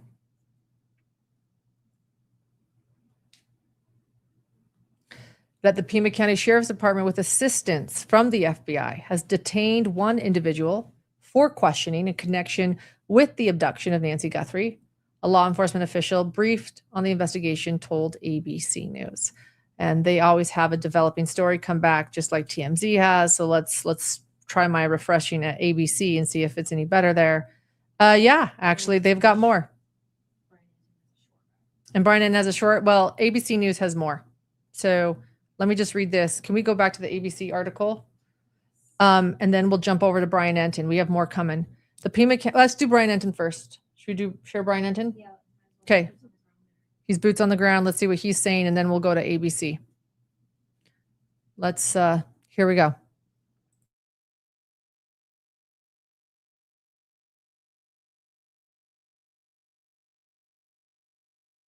Wrong tab. There's a lot of tabs. A lot of tabs, a lot of movement, a lot of tabs. Okay. A lot of tabs here, a lot of movement. So sources tell me that a person has been detained in the Nancy Guthrie investigation south of Tucson. That is all I know right now. I am being told this person is not being called a suspect, but they have someone detained who is being questioned right now south of Tucson. which may connect back to the SWAT team movement that we saw earlier, and just all of the action that's been happening over the last couple of hours. So I know it's really basic, but all I have confirmed myself is that a person has been detained for questioning in the Nancy Guthrie investigation. I am going to try to keep getting a little bit more information, and I will keep you guys posted. But this is south of Tucson. This person is not being called a suspect at this point, but has been detained for questioning in the Nancy Guthrie investigation. So I'm outside Nancy Guthrie's house, and I'll let you guys know if I learn anything else soon. All right, talk to you guys in a bit. Hey guys, so source. All right. So glad we saw that from Brian, confirmed. We already knew that. But so Pima County Sheriff's Department, let's see ABC's updated information.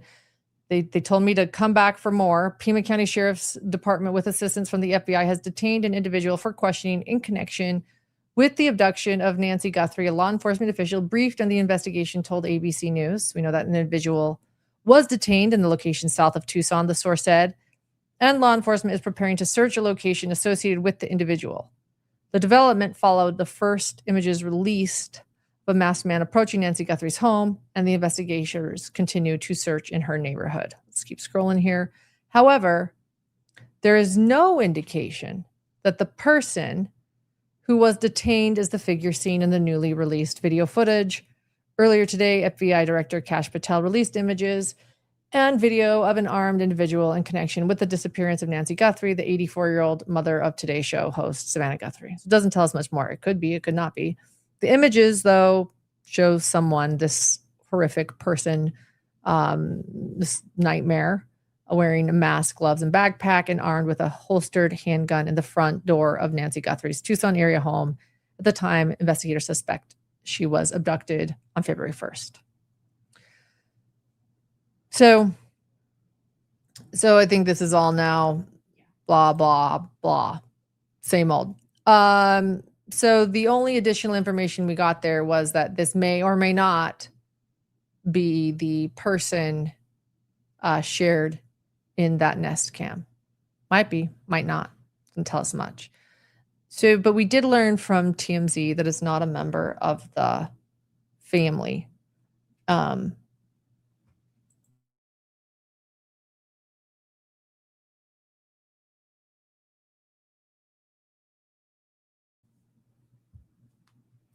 Still looking.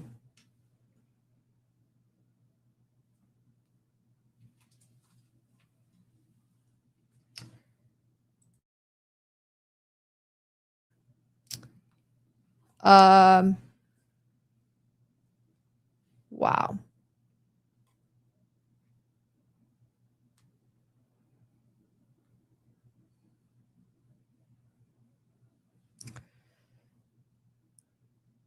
JLR has reported Brian Enton. So for those... and he is reportedly on his way back to Annie's house, so he should be live soon. And once he is, we'll let him take it away. We are grateful for, again, all of the boots on the ground, journalists, independent journalists, network journalists. Everyone's doing a remarkable job. So why am I not there? Because I did not feel I would add any value. They're doing a tremendous job. Yeah. Should we go live? We'll go live for a little bit and then we'll see. Okay. Yeah.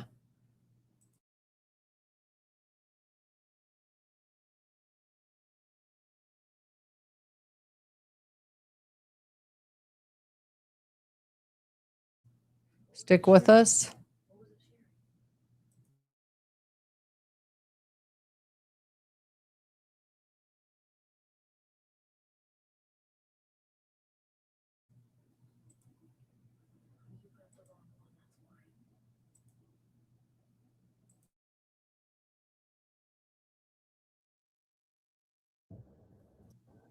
And there's nothing there, we'll come back. North Northern Hills Drive, then turn right onto North Northern Hills Drive.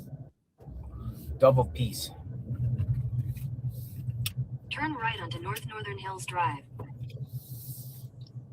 at all the people outside of the home here.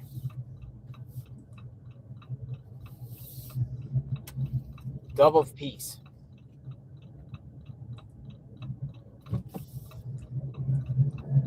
Take your next left onto North Linda Road. Look how dark it is out here. The FBI was out here today, all around the neighborhoods here. And there's a church that they were staged at. I'm going to go over there and see if they're still Turn left onto staged. North Linda Road. Then at the next stop sign, you'll turn left. At the Double Peace Church. You know, to the person that delivered JLR a pizza, well done. You know, I mean, it's not good that the delivery person walked up to Nancy Guthrie's house. I'll say that, but the guy's working hard. At the stop sign, turn left onto West Roller Coaster Road. Roller Coaster Road. I feel that, This is Kalu. a roller coaster. In a quarter mile, turn right into the parking lot.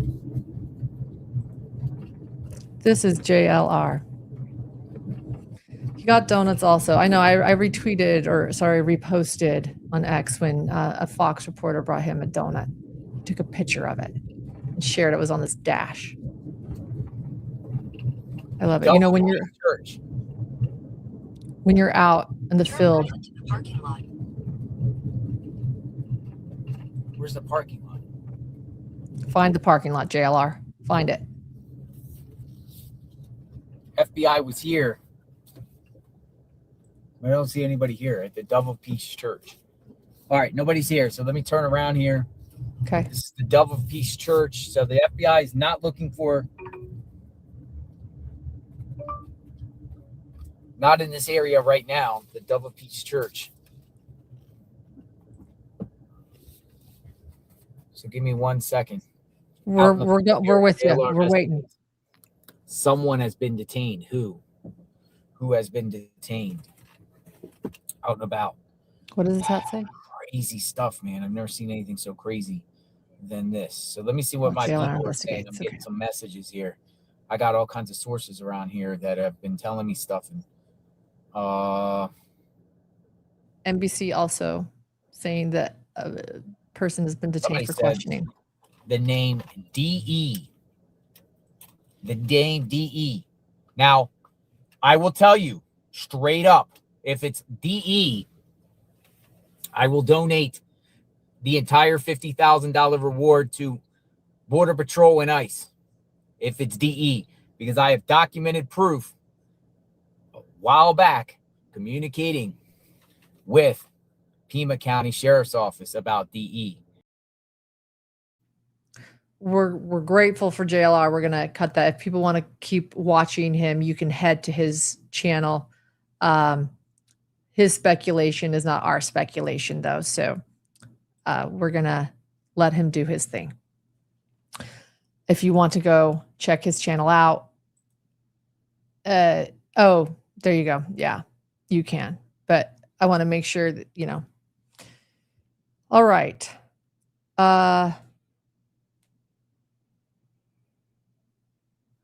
Okay, we've got more info. Thank you to those. Yes, I'm doing tab control over here. So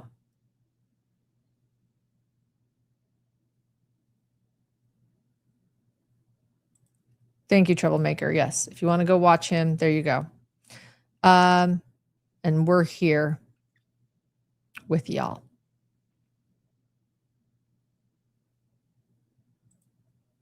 Thank you, Moonlight View. I appreciate that. Thank you. All right. So stick here with us.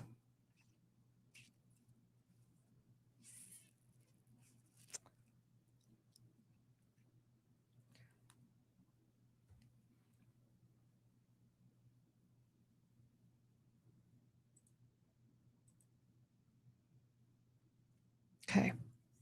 All right. Look at that. Our crowd's staying. I appreciate that. Well, we keep figuring this out. Okay. And I appreciate Becky who said the silence is okay while we're doing this together. Nothing new, guys.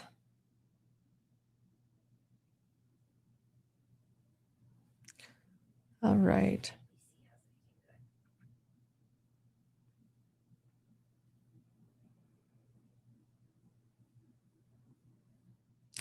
I'm seeing a lot of things on X. I don't know what to read or not. So if you're wondering where the silence is coming from, I'm seeing things. This is K-Gun, a local station. Breaking news, the Pima County Sheriff's Department, with assistance from the FBI, has detained an individual. We know this. Law enforcement official briefed on the investigation. I've told ABC. Yeah, we got that one.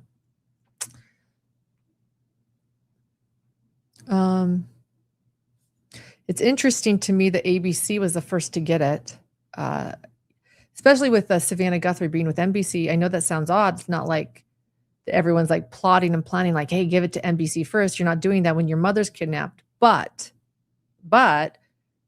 there are going to be, in my opinion, more sources with NBC that might be connected to this case, right? Because of Savannah Guthrie. Yet ABC, as far as I can tell, is the first to report this. And so with that, I'm going to go refresh their tab. Let's see if they have anything new.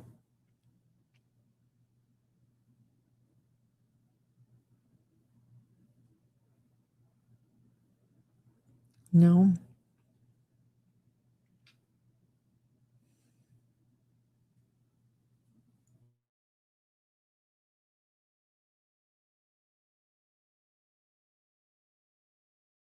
So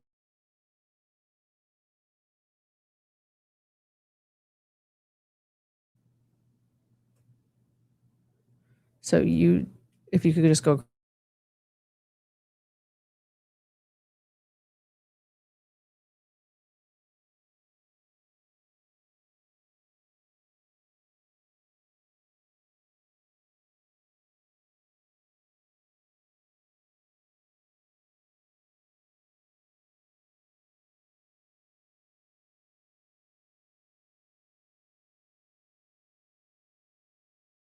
All right, still looking. Still looking.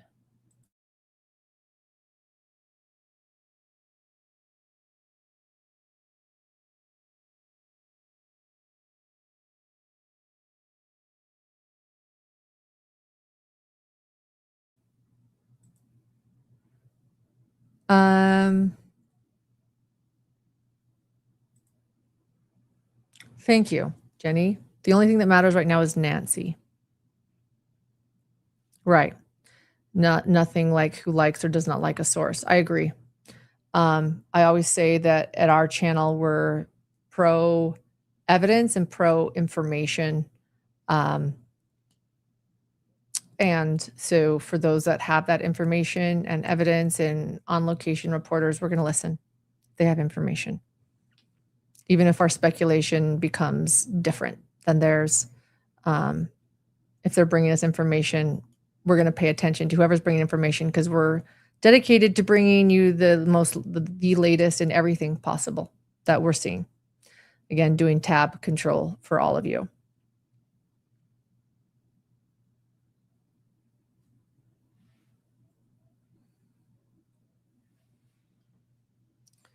All right.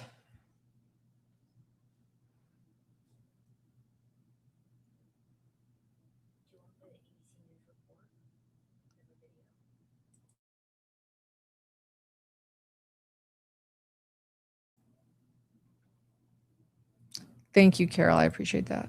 So here's a ABC report. Assistance from the FBI.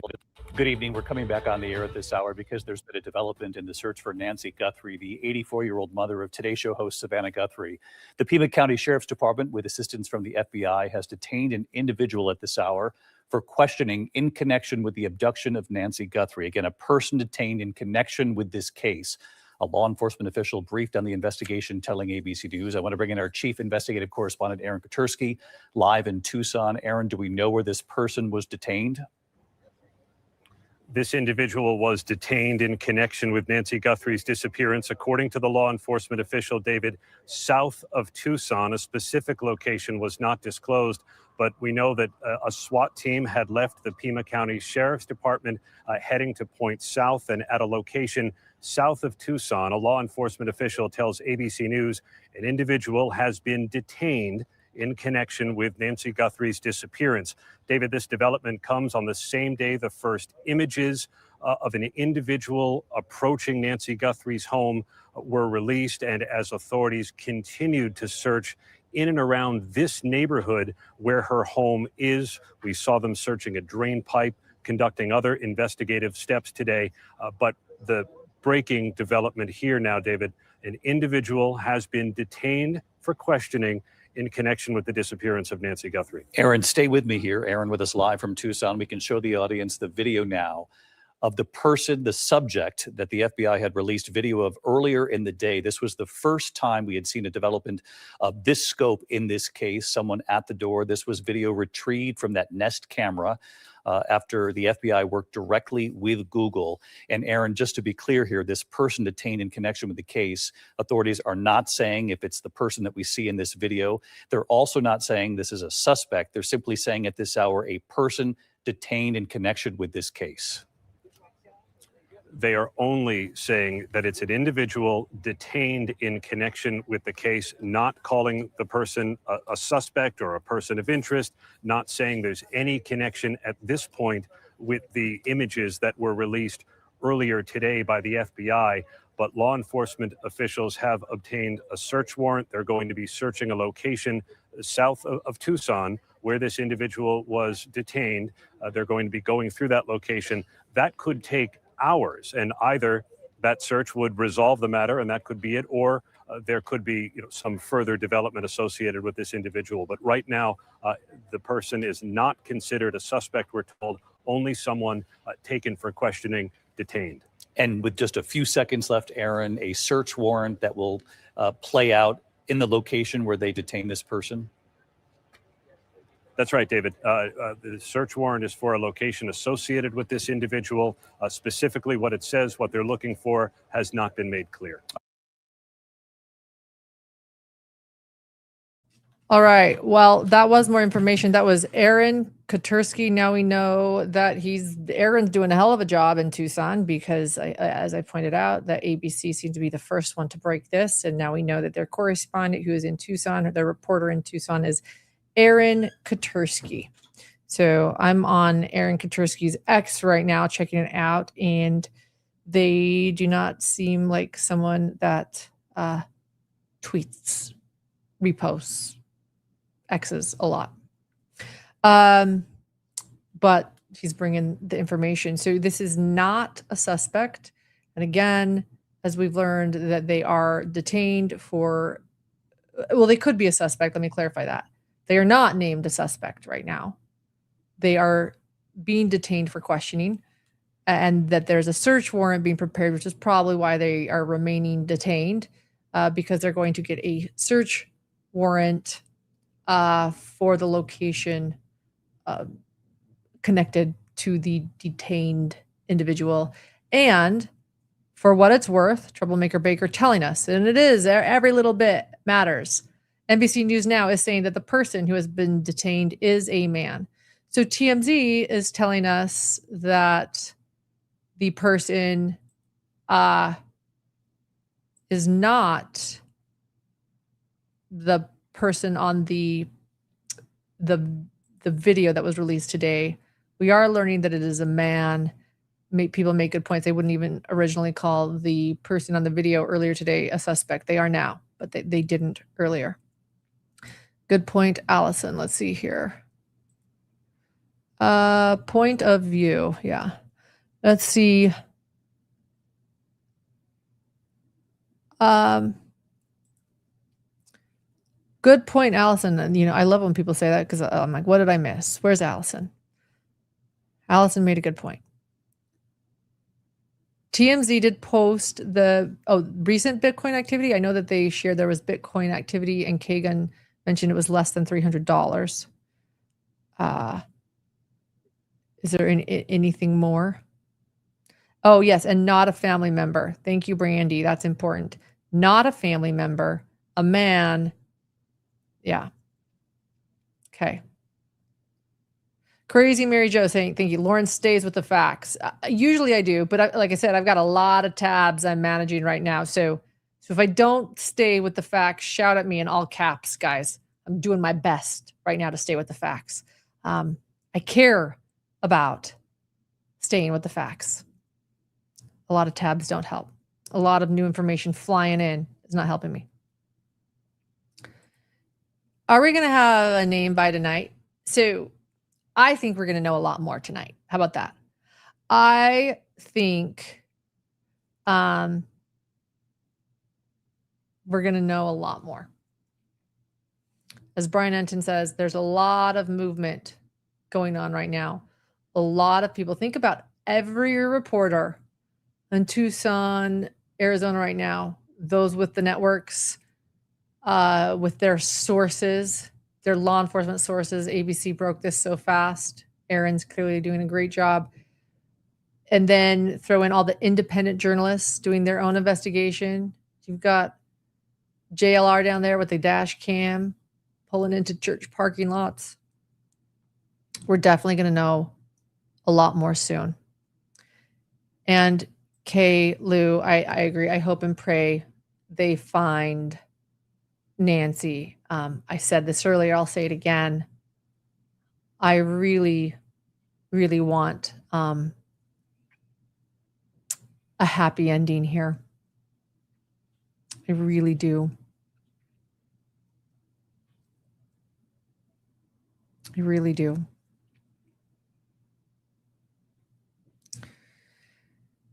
I think we're getting to a place now where there might be more on location reporters going on live than me opening tabs.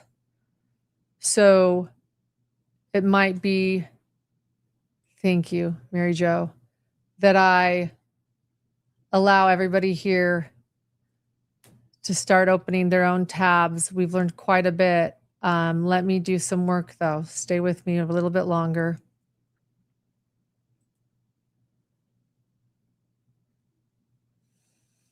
Yeah, America's grandma, let Nancy go.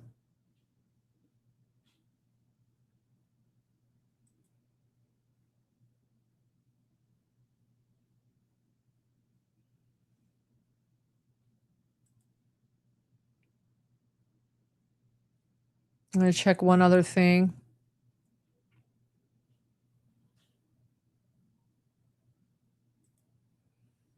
Let's see here.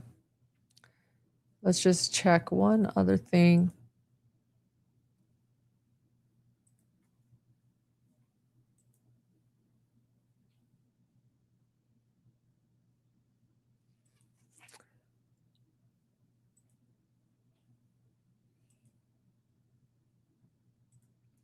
So we have, okay. I was just seeing we have nothing new that I can see from.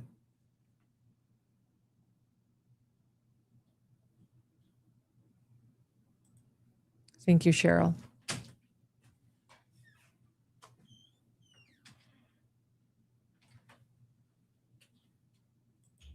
I love that original Bay. We love you, Bay. We love you, Nancy.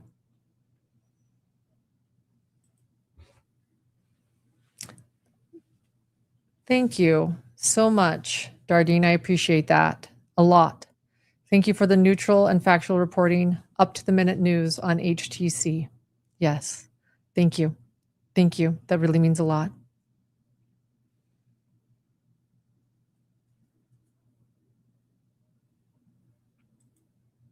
I agree it's concerning that we're not yet hearing any news that Nancy is home or back with her family. I do wonder about the location they're going to search.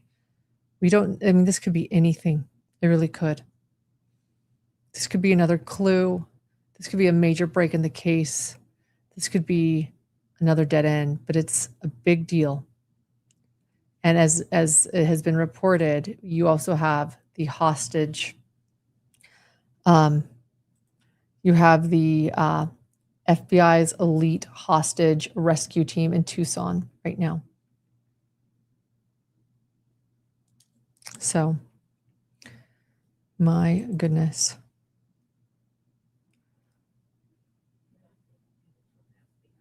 Okay, nothing new from FBI. Nothing new from Pima Sheriff's Department. Like, clearly they're busy. That's a good sign that, as Brian Enton says, there's a lot of movement.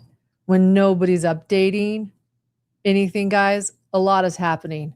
it takes time to update people. In other words, it takes time to update. Let me check TMZ. So again, Aaron Katursky reporting for ABC is on it.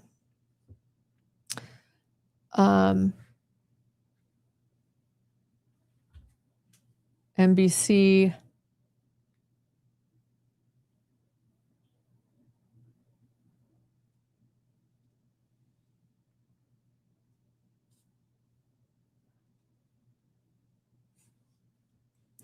Let's look up TMZ. Hey, TMZ has been a lot of information on this case. They're, 2 hours ago again. Oh, 10, let's see. Well, no, I was like, 10 minutes ago update. No, it's about 50 Cent and Cardi B. So doing what TMZ does. So their last update on this still remains that the person detained for questioning in the Nancy Guthrie abduction, they do report that the person detained is not a family member at this time. A lot can happen. So, all right.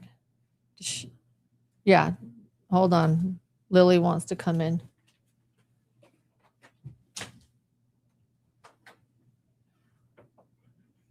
All right. Okay. Hey. Sit down. Sit. Lay down. Okay.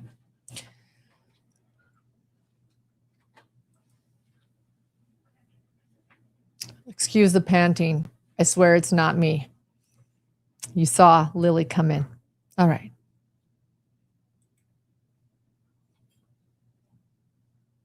Hey, Lily. Thank you. Thank you, Susie. Can you guys hear the panting? Lily's been running around all day. Yeah, wow. She's used to just sleeping all day. She's a lap dog, a very large lap dog. Okay, shh, the patting. Okay, oh, sorry, she just hit her head. Sweetheart, okay, calm down. You're good. Oh, wow. My Fox Red Lab, say hello to Lily. All right. Yeah, Lily feels like a lot of it. Lily's just feeling what we all feel. I know, Lily. I know. I know. We're all wanting to know. I love that. Gems, don't forget to take care of yourselves too. Guard your mental health and take a break if you need to. Absolutely. These cases, they take a heavy toll on everyone. So yeah, take care of yourself. Take a break if you need from these cases. People feel like so bad. We'll have Jim saying, I'm so sorry, I'm going to not watch for a while. I need to take a break. Don't ever feel bad. Take a break. Take a break. And it doesn't mean you don't care. It means you care a little bit too much and you have to take a break. So that's so cute. We've got Roxy and a lap dog and another 60-pound lap dog and a husky. Oh, saying hello to Lily. A beagle. Yes. All right. Okay, guys, I'm going to do one more tab sweep, but I'm just going to tell you this from my experience as a on location reporter, as a independent journalist. I'm telling you, the silence says a lot right now. It says a lot. Things are busy. The reporters on location are hustling right now. They're on the phone. They're talking to their stations. They've got their little IFBs in their air. They're trying to figure out where to go. They're talking to each other. They're texting one another, where are you going? What's going on? They're reaching out to their law enforcement sources, the PIOs, which are the public information officers for each of the departments. Each one of those has someone that's in charge of media that they can call. They're texting, they're mass texting. and the silence from those law enforcement officials and the not posting anything is also saying quite a lot. It's saying we're busy and to lay back, let us do our work. And we're hearing little snippets of things here and there. And so again, what we're hearing is TMZ shares that it's not a family member. ABC shares that it's a man. Was it NBC share that? See, look, here's the, check my facts right now. Who's saying what? NBC said the man. ABC is stating that this was not considered a suspect at this time. And it's everybody is stating only being detained right now. So that's where we are. And that's where we are. So I'm telling you a lot's happening, and I'm gonna take off, go hang out with Lily, eat some dinner. Like I said, I'm doing one more. Hold on. We've got one more thing here. I myself have some text coming in, so thank you.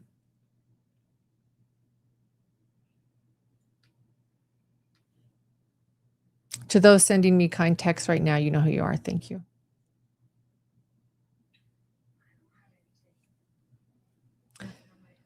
Yeah. Oh, I got breaking news from New York Times. My New York Times notifications just went off. So let's read what New York Times has. Let's see. Okay. Live updates at New York Times. So right when we were about to sign off, we got New York Times. Live updates. Investigators in Nancy Guthrie disappearance detain a person for questioning. Tell us something we don't know, but let's go. Detained, where things stand. We already went through this. We already did this, NYT. Investigators are working on the apparent abduction of Nancy Guthrie. They have detained a person for questioning, according to a senior law enforcement official with knowledge of the case. Okay, so that's their source, a good source. It was not immediately clear whether the person who was detained in, Rio Rico, Arizona. That's new. Go Times. We have a location. Okay, can we pull up a map? I got you. Okay, we got a map. Let's figure out how south of Tucson this is. I actually know the Catalina Foothills neighborhood really quite well. I'm familiar with it. I had an aunt. She's now no longer with us. She's passed away, but I was very, very close to her, and I would spend weekends at her Catalina Foothills home. It's beautiful. I would watch the javelinas, and so let's find out where this is. So a person was detained in Rio Rico, Arizona. It's about an hour's drive south of Tucson, near the border with Mexico. And it's not immediately clear if this person was considered a suspect in the disappearance of Ms. Guthrie. Thank you. My common 2 cents. Oh, I'll bring that down. Thank you, my common 2 cents. It really means a lot. We're going to pull that down so we can see the map. So, yeah, right by Nogales, Mexico, about an hour south of Tucson. So that's Nancy's house at the tip top. There you go. That's Nancy's house. Go all the way down. That's Rio Rico, where according to the New York Times, that is where the person was detained. So the next question is JLR going to take us on his dash cam for an hour drive? Maybe. Who's headed there right now? It's only a few miles from the border in Mexico. Wow. Okay, so let's keep reading the New York Times article. They have information here. And again, their source, New York Times source, is a senior law enforcement official with knowledge of the case. Just as we were about to sign off, guys, that notification on my phone from the New York Times. All right. So it's about an hour's drive south of Tucson near the border with Mexico, was considered a suspect. It's not clear Let me be clear. It's not clear whether this person is considered a suspect that's been detained in the disappearance of Ms. Guthrie, who is 84. Mass suspect. New surveillance video released earlier on Tuesday shows a person at Ms. Guthrie's front door in the neighborhood. We know this.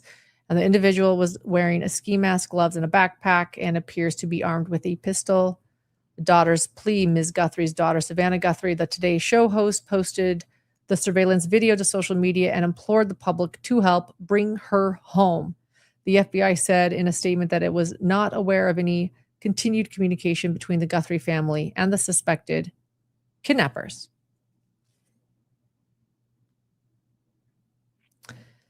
That's what New York Times has, but that's a lot. They just gave us the location. That's actually quite a lot. I'm looking into something somebody sent me to see if it's legit.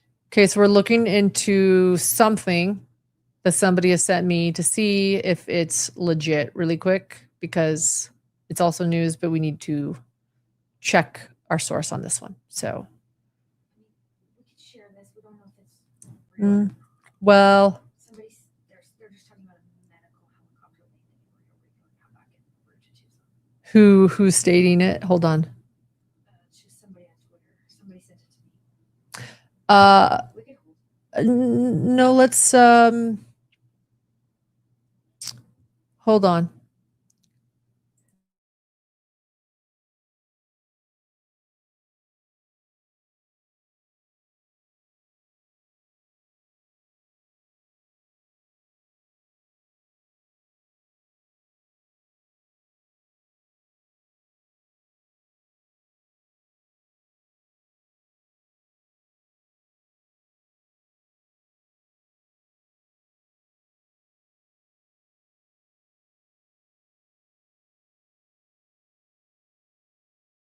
True. All right, we'll share this with the clarity. We have no idea if this is even connected at all. So, update on the Nancy Guthrie case. One person is reportedly in custody. That's the person I assume that's detained. A medical helicopter landed in Rio Rico near the questioning site and is now en route back to Tucson. Wait. But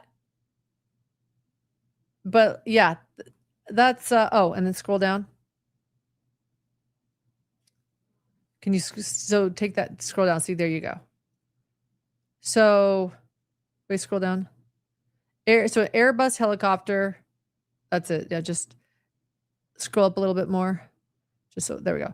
So a LifeNet Arizona. So we do know this, operated by Air Methods, Tucson. They're on their way back to Tucson. It could be anything, guys, but that is interesting. LifeNet Arizona, operated by Air Methods, back to Tucson. This might not even be connected to this case at all. So let me be clear. There is looks to be a medical helicopter, a life flight of some sort on its way. Airbus helicopter. I shouldn't call life flight. That's a brand, excuse me. The Airbus helicopter or medical helicopter flight on the way back to Tucson. We don't know if it has anything to do with this. Just another little interesting bit of information that we're getting here at Hidden True Crime. So.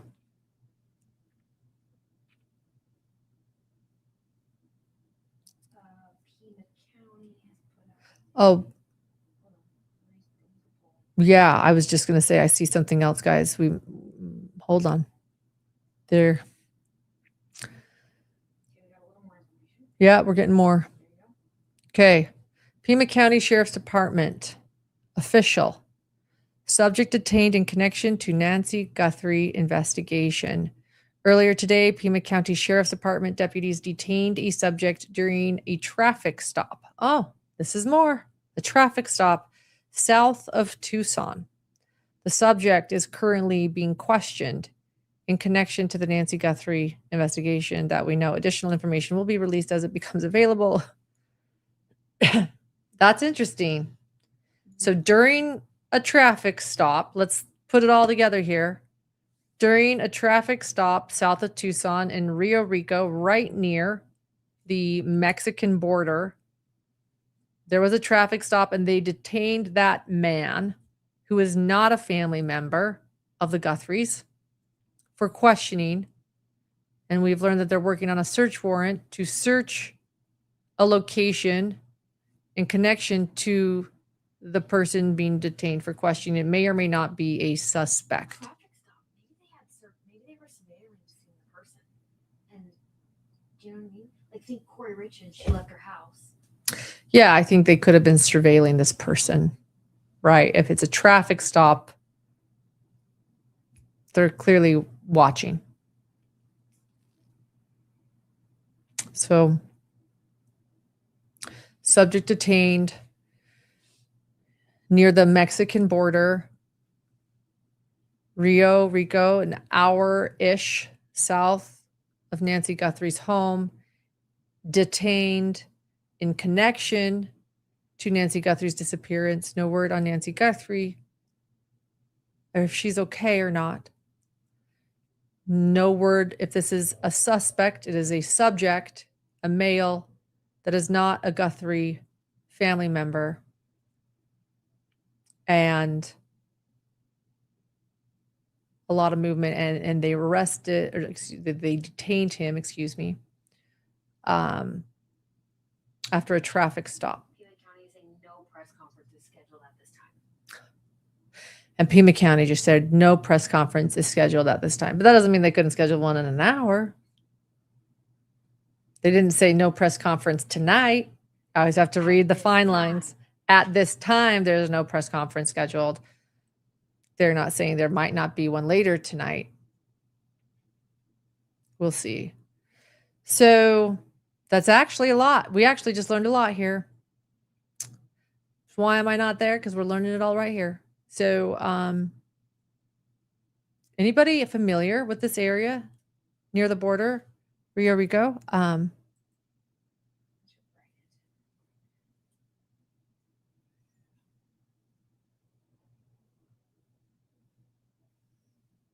Wait, what? People are saying... Oh, people are talking about the helicopter. They think the helicopter is landing at Banner now. Banner is a massive hospital. Oh, it's a massive hospital. So it could be anything and anyone. Yeah. It's a massive hospital system. Yeah.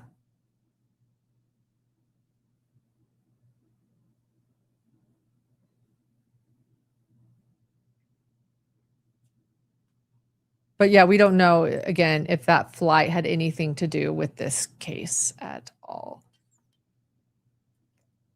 So, okay, troublemaker, unconfirmed, caps, unconfirmed from Reddit. Still hearing multiple reports of military and SWAT in the Oro Valley, Mount Lemon area. That's north of Nancy Guthrie's house, again confirmed. That area, I know, Mount Lemon.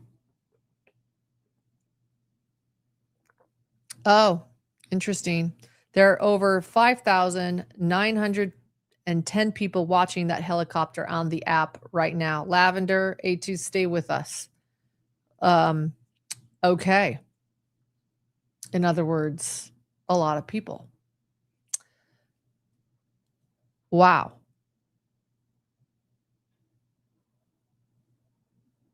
Oh, Lavender, you watched it fly from Rio Rico. Okay.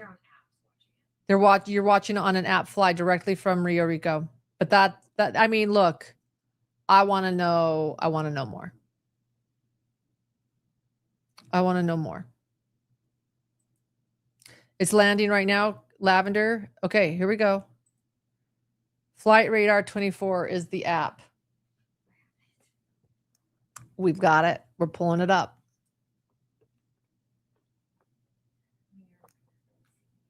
I know we're not, but let's just.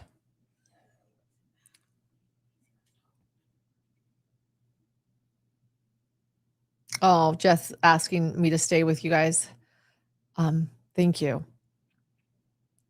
Honestly, when I'm here live and half the time I'm quiet and I don't know what's going on, I'm like, should I just jump off here? So, thank you for saying, please stay with us. Will, Lavender, okay. Whoa.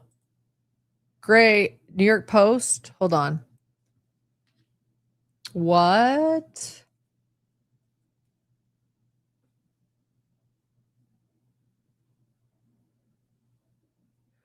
New York Post. New York Post is saying the individual has not yet been identified. New York Post, let me be clear. What we're seeing, hold on. I'm not saying you're wrong, but I don't know if you're right. New York Post, from what I can see, isn't saying an identity. But we're looking. Right now, I have New York Post saying an individual. Yeah, I don't have anything of a name. I have a man has been detained for questioning in connection with the abduction of Nancy Guthrie. Sources told the Post the individual who has not yet been identified, according to the New York Post, was detained during a traffic stop in Rio Rico, south of Tucson, near the Mexico border, after authorities followed him late Tuesday. So they were surveilling him, the sources add. FBI Director Kash Patel confirmed that federal investigators are probing persons of interest during an appearance on Fox News Tuesday night. So I want to be careful with that information.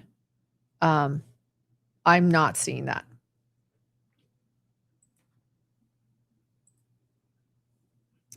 Yeah, another tab. Who's the source? I'm seeing people say source. Can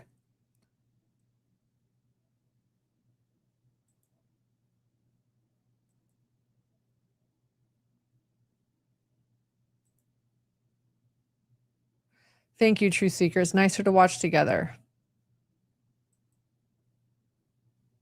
No identity stated.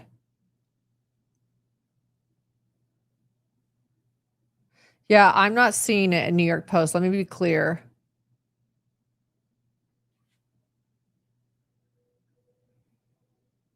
Yeah, state your source.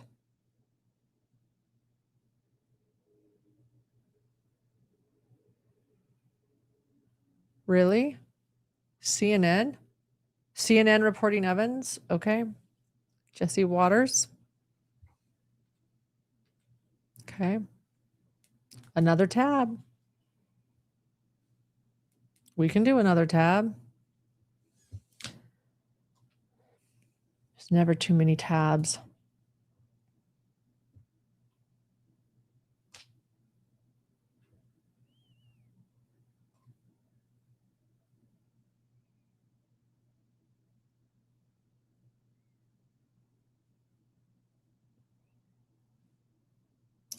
Person detained. Okay, here we go. CNN investigators newly released surveillance video from Nancy Guthrie's front door offers. Wait, no, we don't want that.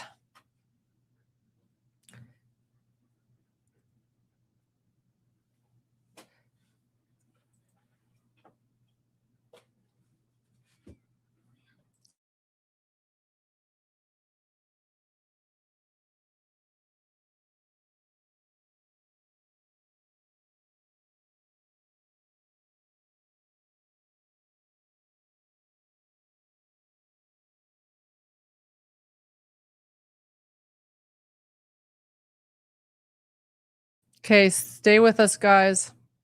Thank you, Nana Jeannie Marie. Stay with us. Okay. Thank you guys for staying with me. You guys are thanking me for staying here. Thank you for staying with me, because I wouldn't be here if it wasn't for all of you. So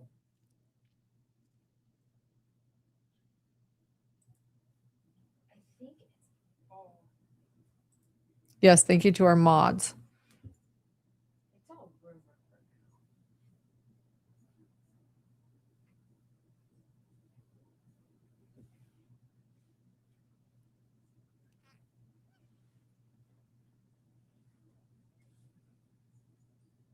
Hey, Mega Music.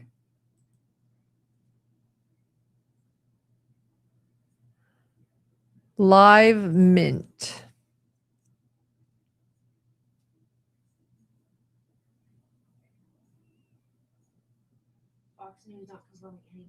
Fox News is not confirming anyone, guys. CNN not confirming anyone. New York Times not confirming anyone. I feel like they all know more, though.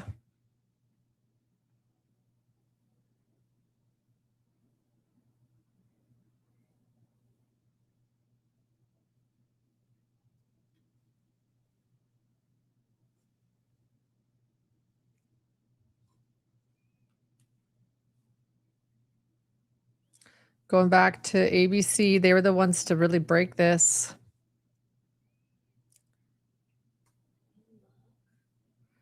The Pima County Sheriff's Department, with assistance from the FBI, has detained an individual for questioning connection with the abduction of Nancy Guthrie. A law enforcement official briefed.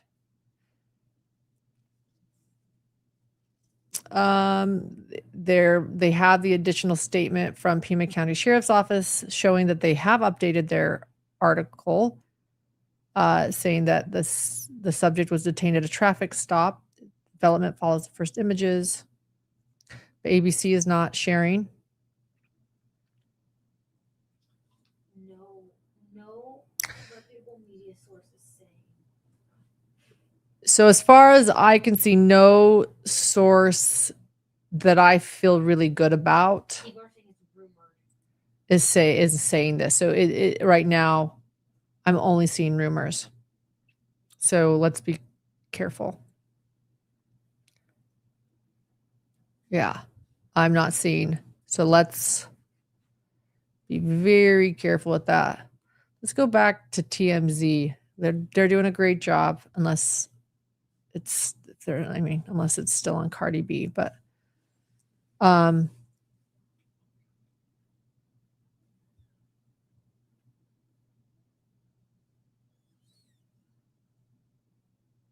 yeah. Are you seeing anything new on TMZ? We're just like what we're doing right now. I might bail soon, but we're gonna do one last tab sweep here. Nothing new on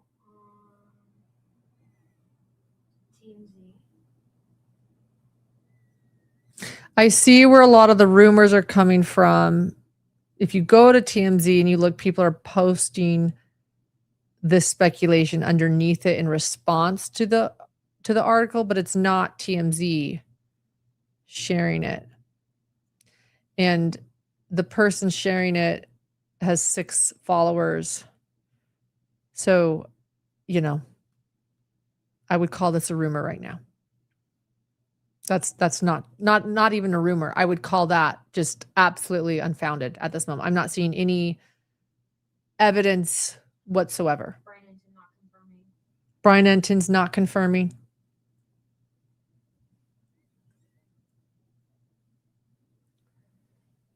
Okay, where's Lavender with the flight info?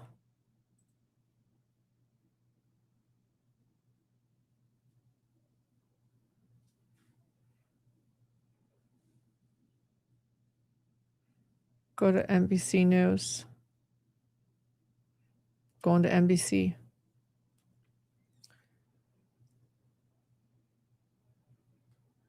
NBC.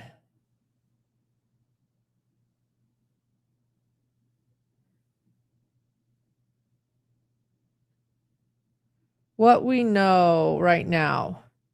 So this is what NBC is saying. Again, NBC is important in this because they are Nancy Guthrie's network. So that matters.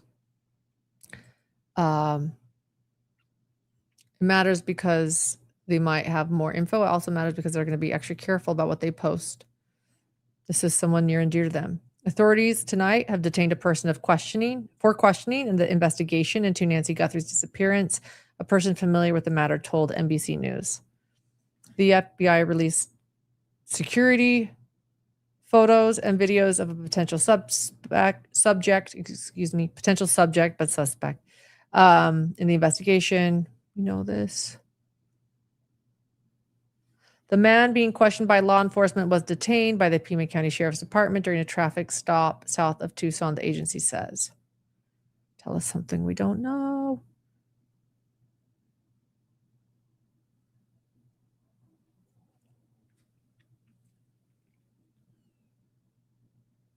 That's what I've seen too. TMZ reports that it is not a family member. Nothing new. New York Times.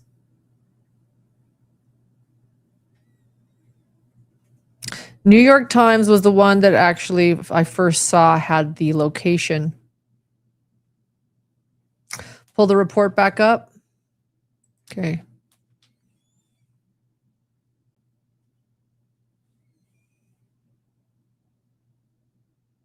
Nothing new. ABC, which I would think that they would have it. Yeah. ABC was the one ABC seems to be the one that's like ahead of everyone right now. I don't know what Aaron's doing on location, but ABC is on it. Oh, here's something from New York Times. I'm going to refresh New York Times. Oh, something from the New York Times? New York Post, sorry. Oh, New York Post. Big difference. Here. And I'm checking New York Times. Okay. New York Post. Here we go. New York Post. The man detained. Right here. The man detained of questioning in the abduction of Nancy Guthrie was headed toward the U.S.-Mexico border when he was stopped by Pima County Sheriff's deputies with the help of the FBI, the law enforcement says. I was wondering this. So he was on his way. But police stopped the man and detained him for questioning. He was being pursued when police, they call them cops in New York Post, when police stopped his vehicles in the tiny border community, which is 60 miles south of Nancy Guthrie's home and just 9 miles from the border. So this is a tiny town. Someone was asking the population. Sources did not know if he was trying to flee to Mexico. His identity has not been revealed, nor if they are a suspect in the abduction, although the person does not seem to be a member of the Guthrie family, according to TMZ. The arrest comes hours after law enforcement released footage of a masked man disabling K, and then it's old info. The arrest is not an arrest. Did they say It said the arrest, but it's not an arrest. yeah, detain, not arrest? NBC broke into the Olympic coverage to report this. Oh, NBC broke their Olympic coverage to report this. Their colleague who should be there at the Olympics. So someone asked me to refresh New York Times. Here I am.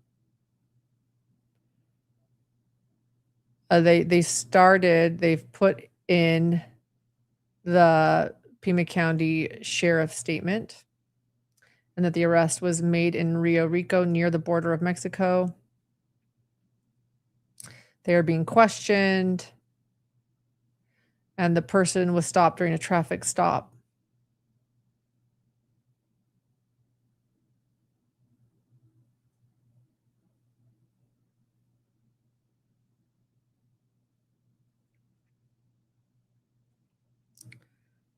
And then the New York Times is also letting us know that the Pima County Sheriff's Department also asked people to not order food to the address of Nancy Guthrie.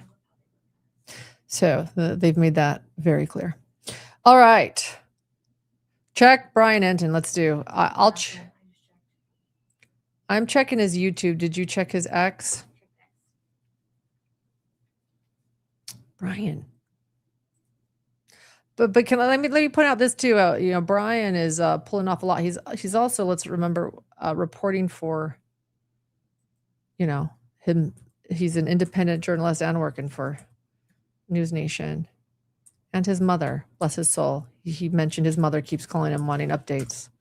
So, which is a whole other job when you're reporting for your mother. I know that. They want to know. All right. I thought that was really sweet that his mom keeps calling him.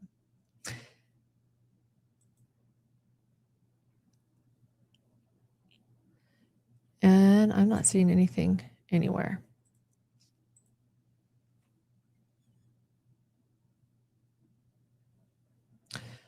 Brian is headed somewhere right now. We're going to be hearing from Brian. When we do, he's going to know everything.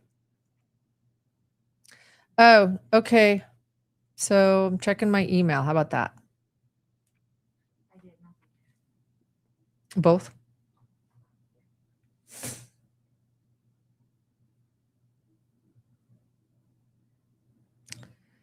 For those, wait, here it is. Let's see.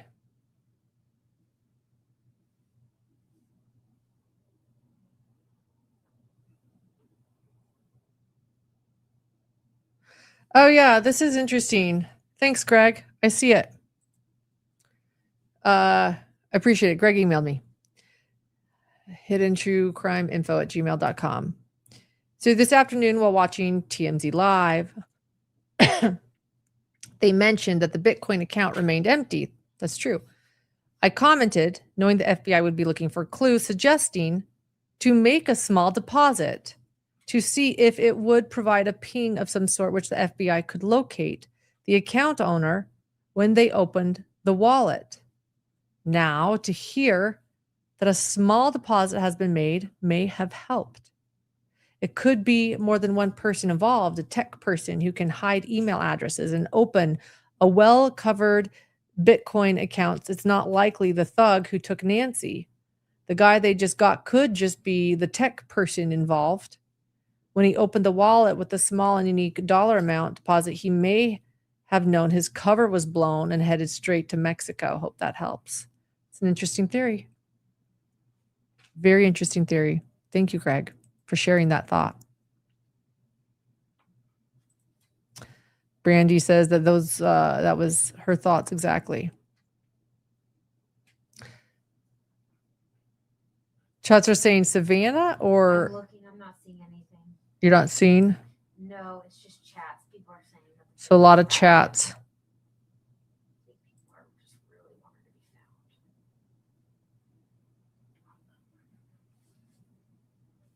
found. Okay. Look at what Troublemaker Baker put. More.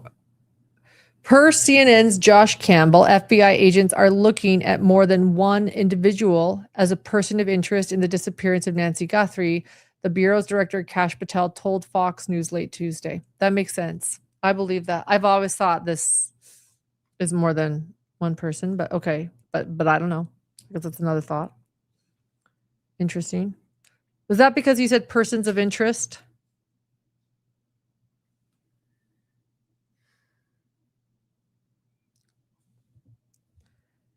Oh, gosh.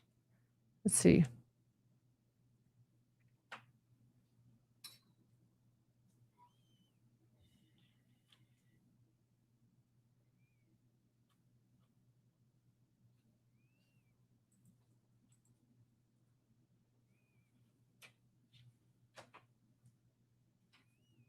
Lily, come here. Come on. Just sit down. You're making me nervous. Lay down.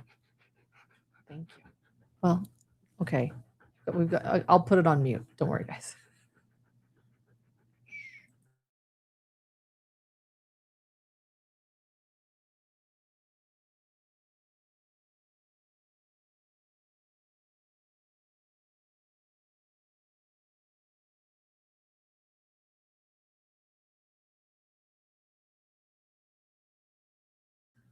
I keep thinking she's going to stop panting, but she is. You good? Need some water?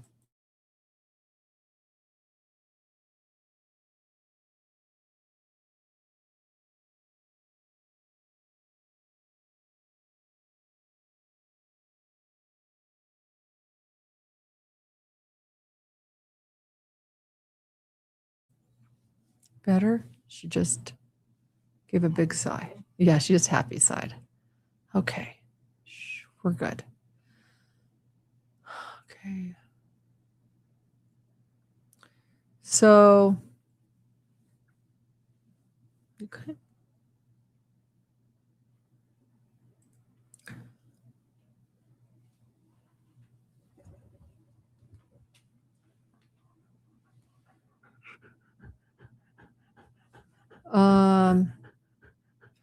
Yeah, let's find out. I see the rumors in chat. I want people to know I'm not saying them out loud because I don't know if it's just chat or if it's rumor.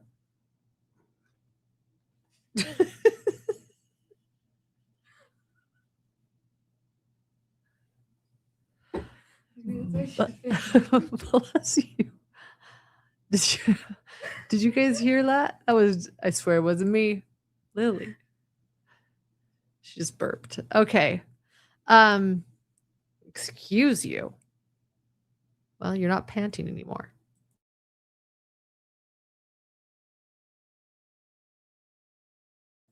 All right. Okay, so yeah, let's see. Let me just look. I know I'm looking at all the chats.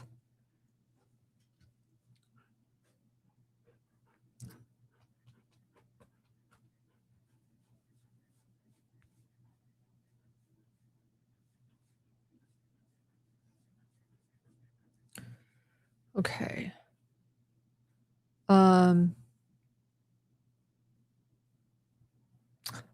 Just the Pima County Sheriff's Department saying no press conference is scheduled at this time. We know.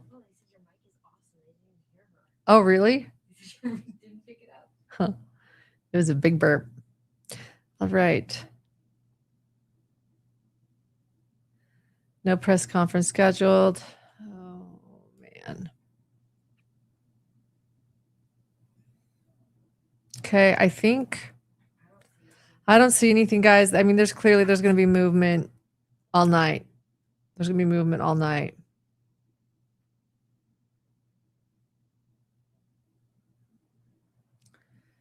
Let's watch the NBC. Should we watch what? This is how the Yeah. NBC report began when they broke into the Olympics. Oh, yeah. Should we watch the NBC report when they broke into the Olympics against Savannah Guthrie's network? Yeah, should we watch that? And then,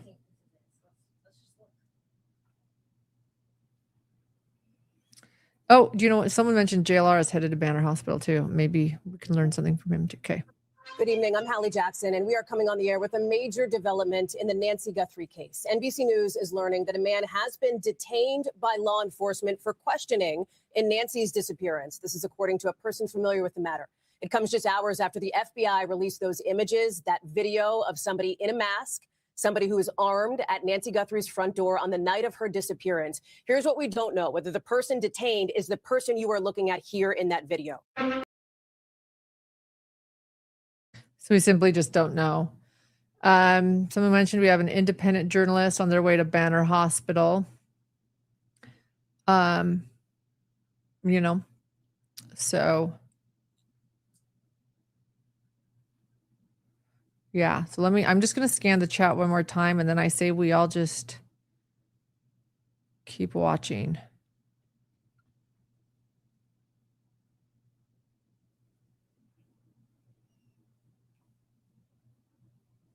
I know. Every time we're about to log off, something breaks. So maybe just keep trying that. You're right. Maybe we'll just try that. Okay, guys. I think. Oh, that's nice. Someone worked at Banner Hospital. Okay. I'm sure that there will be a lot of people to watch tonight. I just think, again, the people that are being quiet right now, it says a lot. Yeah, all the main sort of like reporters that are with networks or larger stations are just being really quiet right now. They are getting information. And here I thought I was coming on for like a 30-minute live. And then right when I finish, ABC News.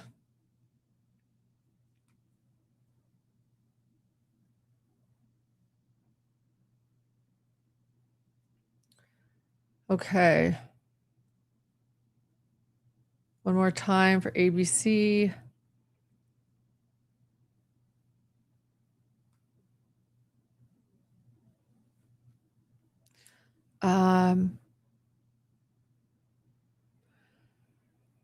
Nothing new from ABC. Detained from so Pima County Sheriff's Office said deputies detained a subject during a traffic stop.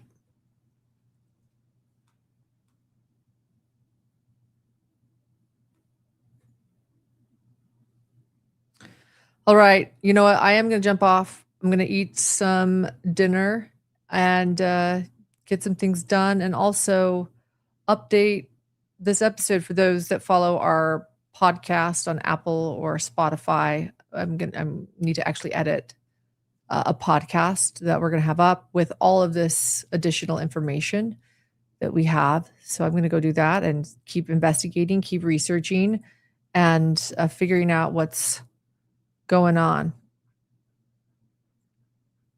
So yeah, nothing verified yet. A lot of rumors, and I'm seeing the rumors, everyone. I'm seeing the rumors, but we simply, yeah, the man detained was near the Mexico border. So I'm sure that we will say goodbye and it'll break, and I'll go see you guys in chat of whoever's breaking it. So thank you, everybody. Yeah, and yes, thank you to Dr. John who picked up Lily. All right. Okay. Thanks, everyone. Thank you, Greg, for your information. That was really interesting. Thanks, everyone. We'll see you. Bye-bye. If I can figure out how to turn this off. You good? Okay.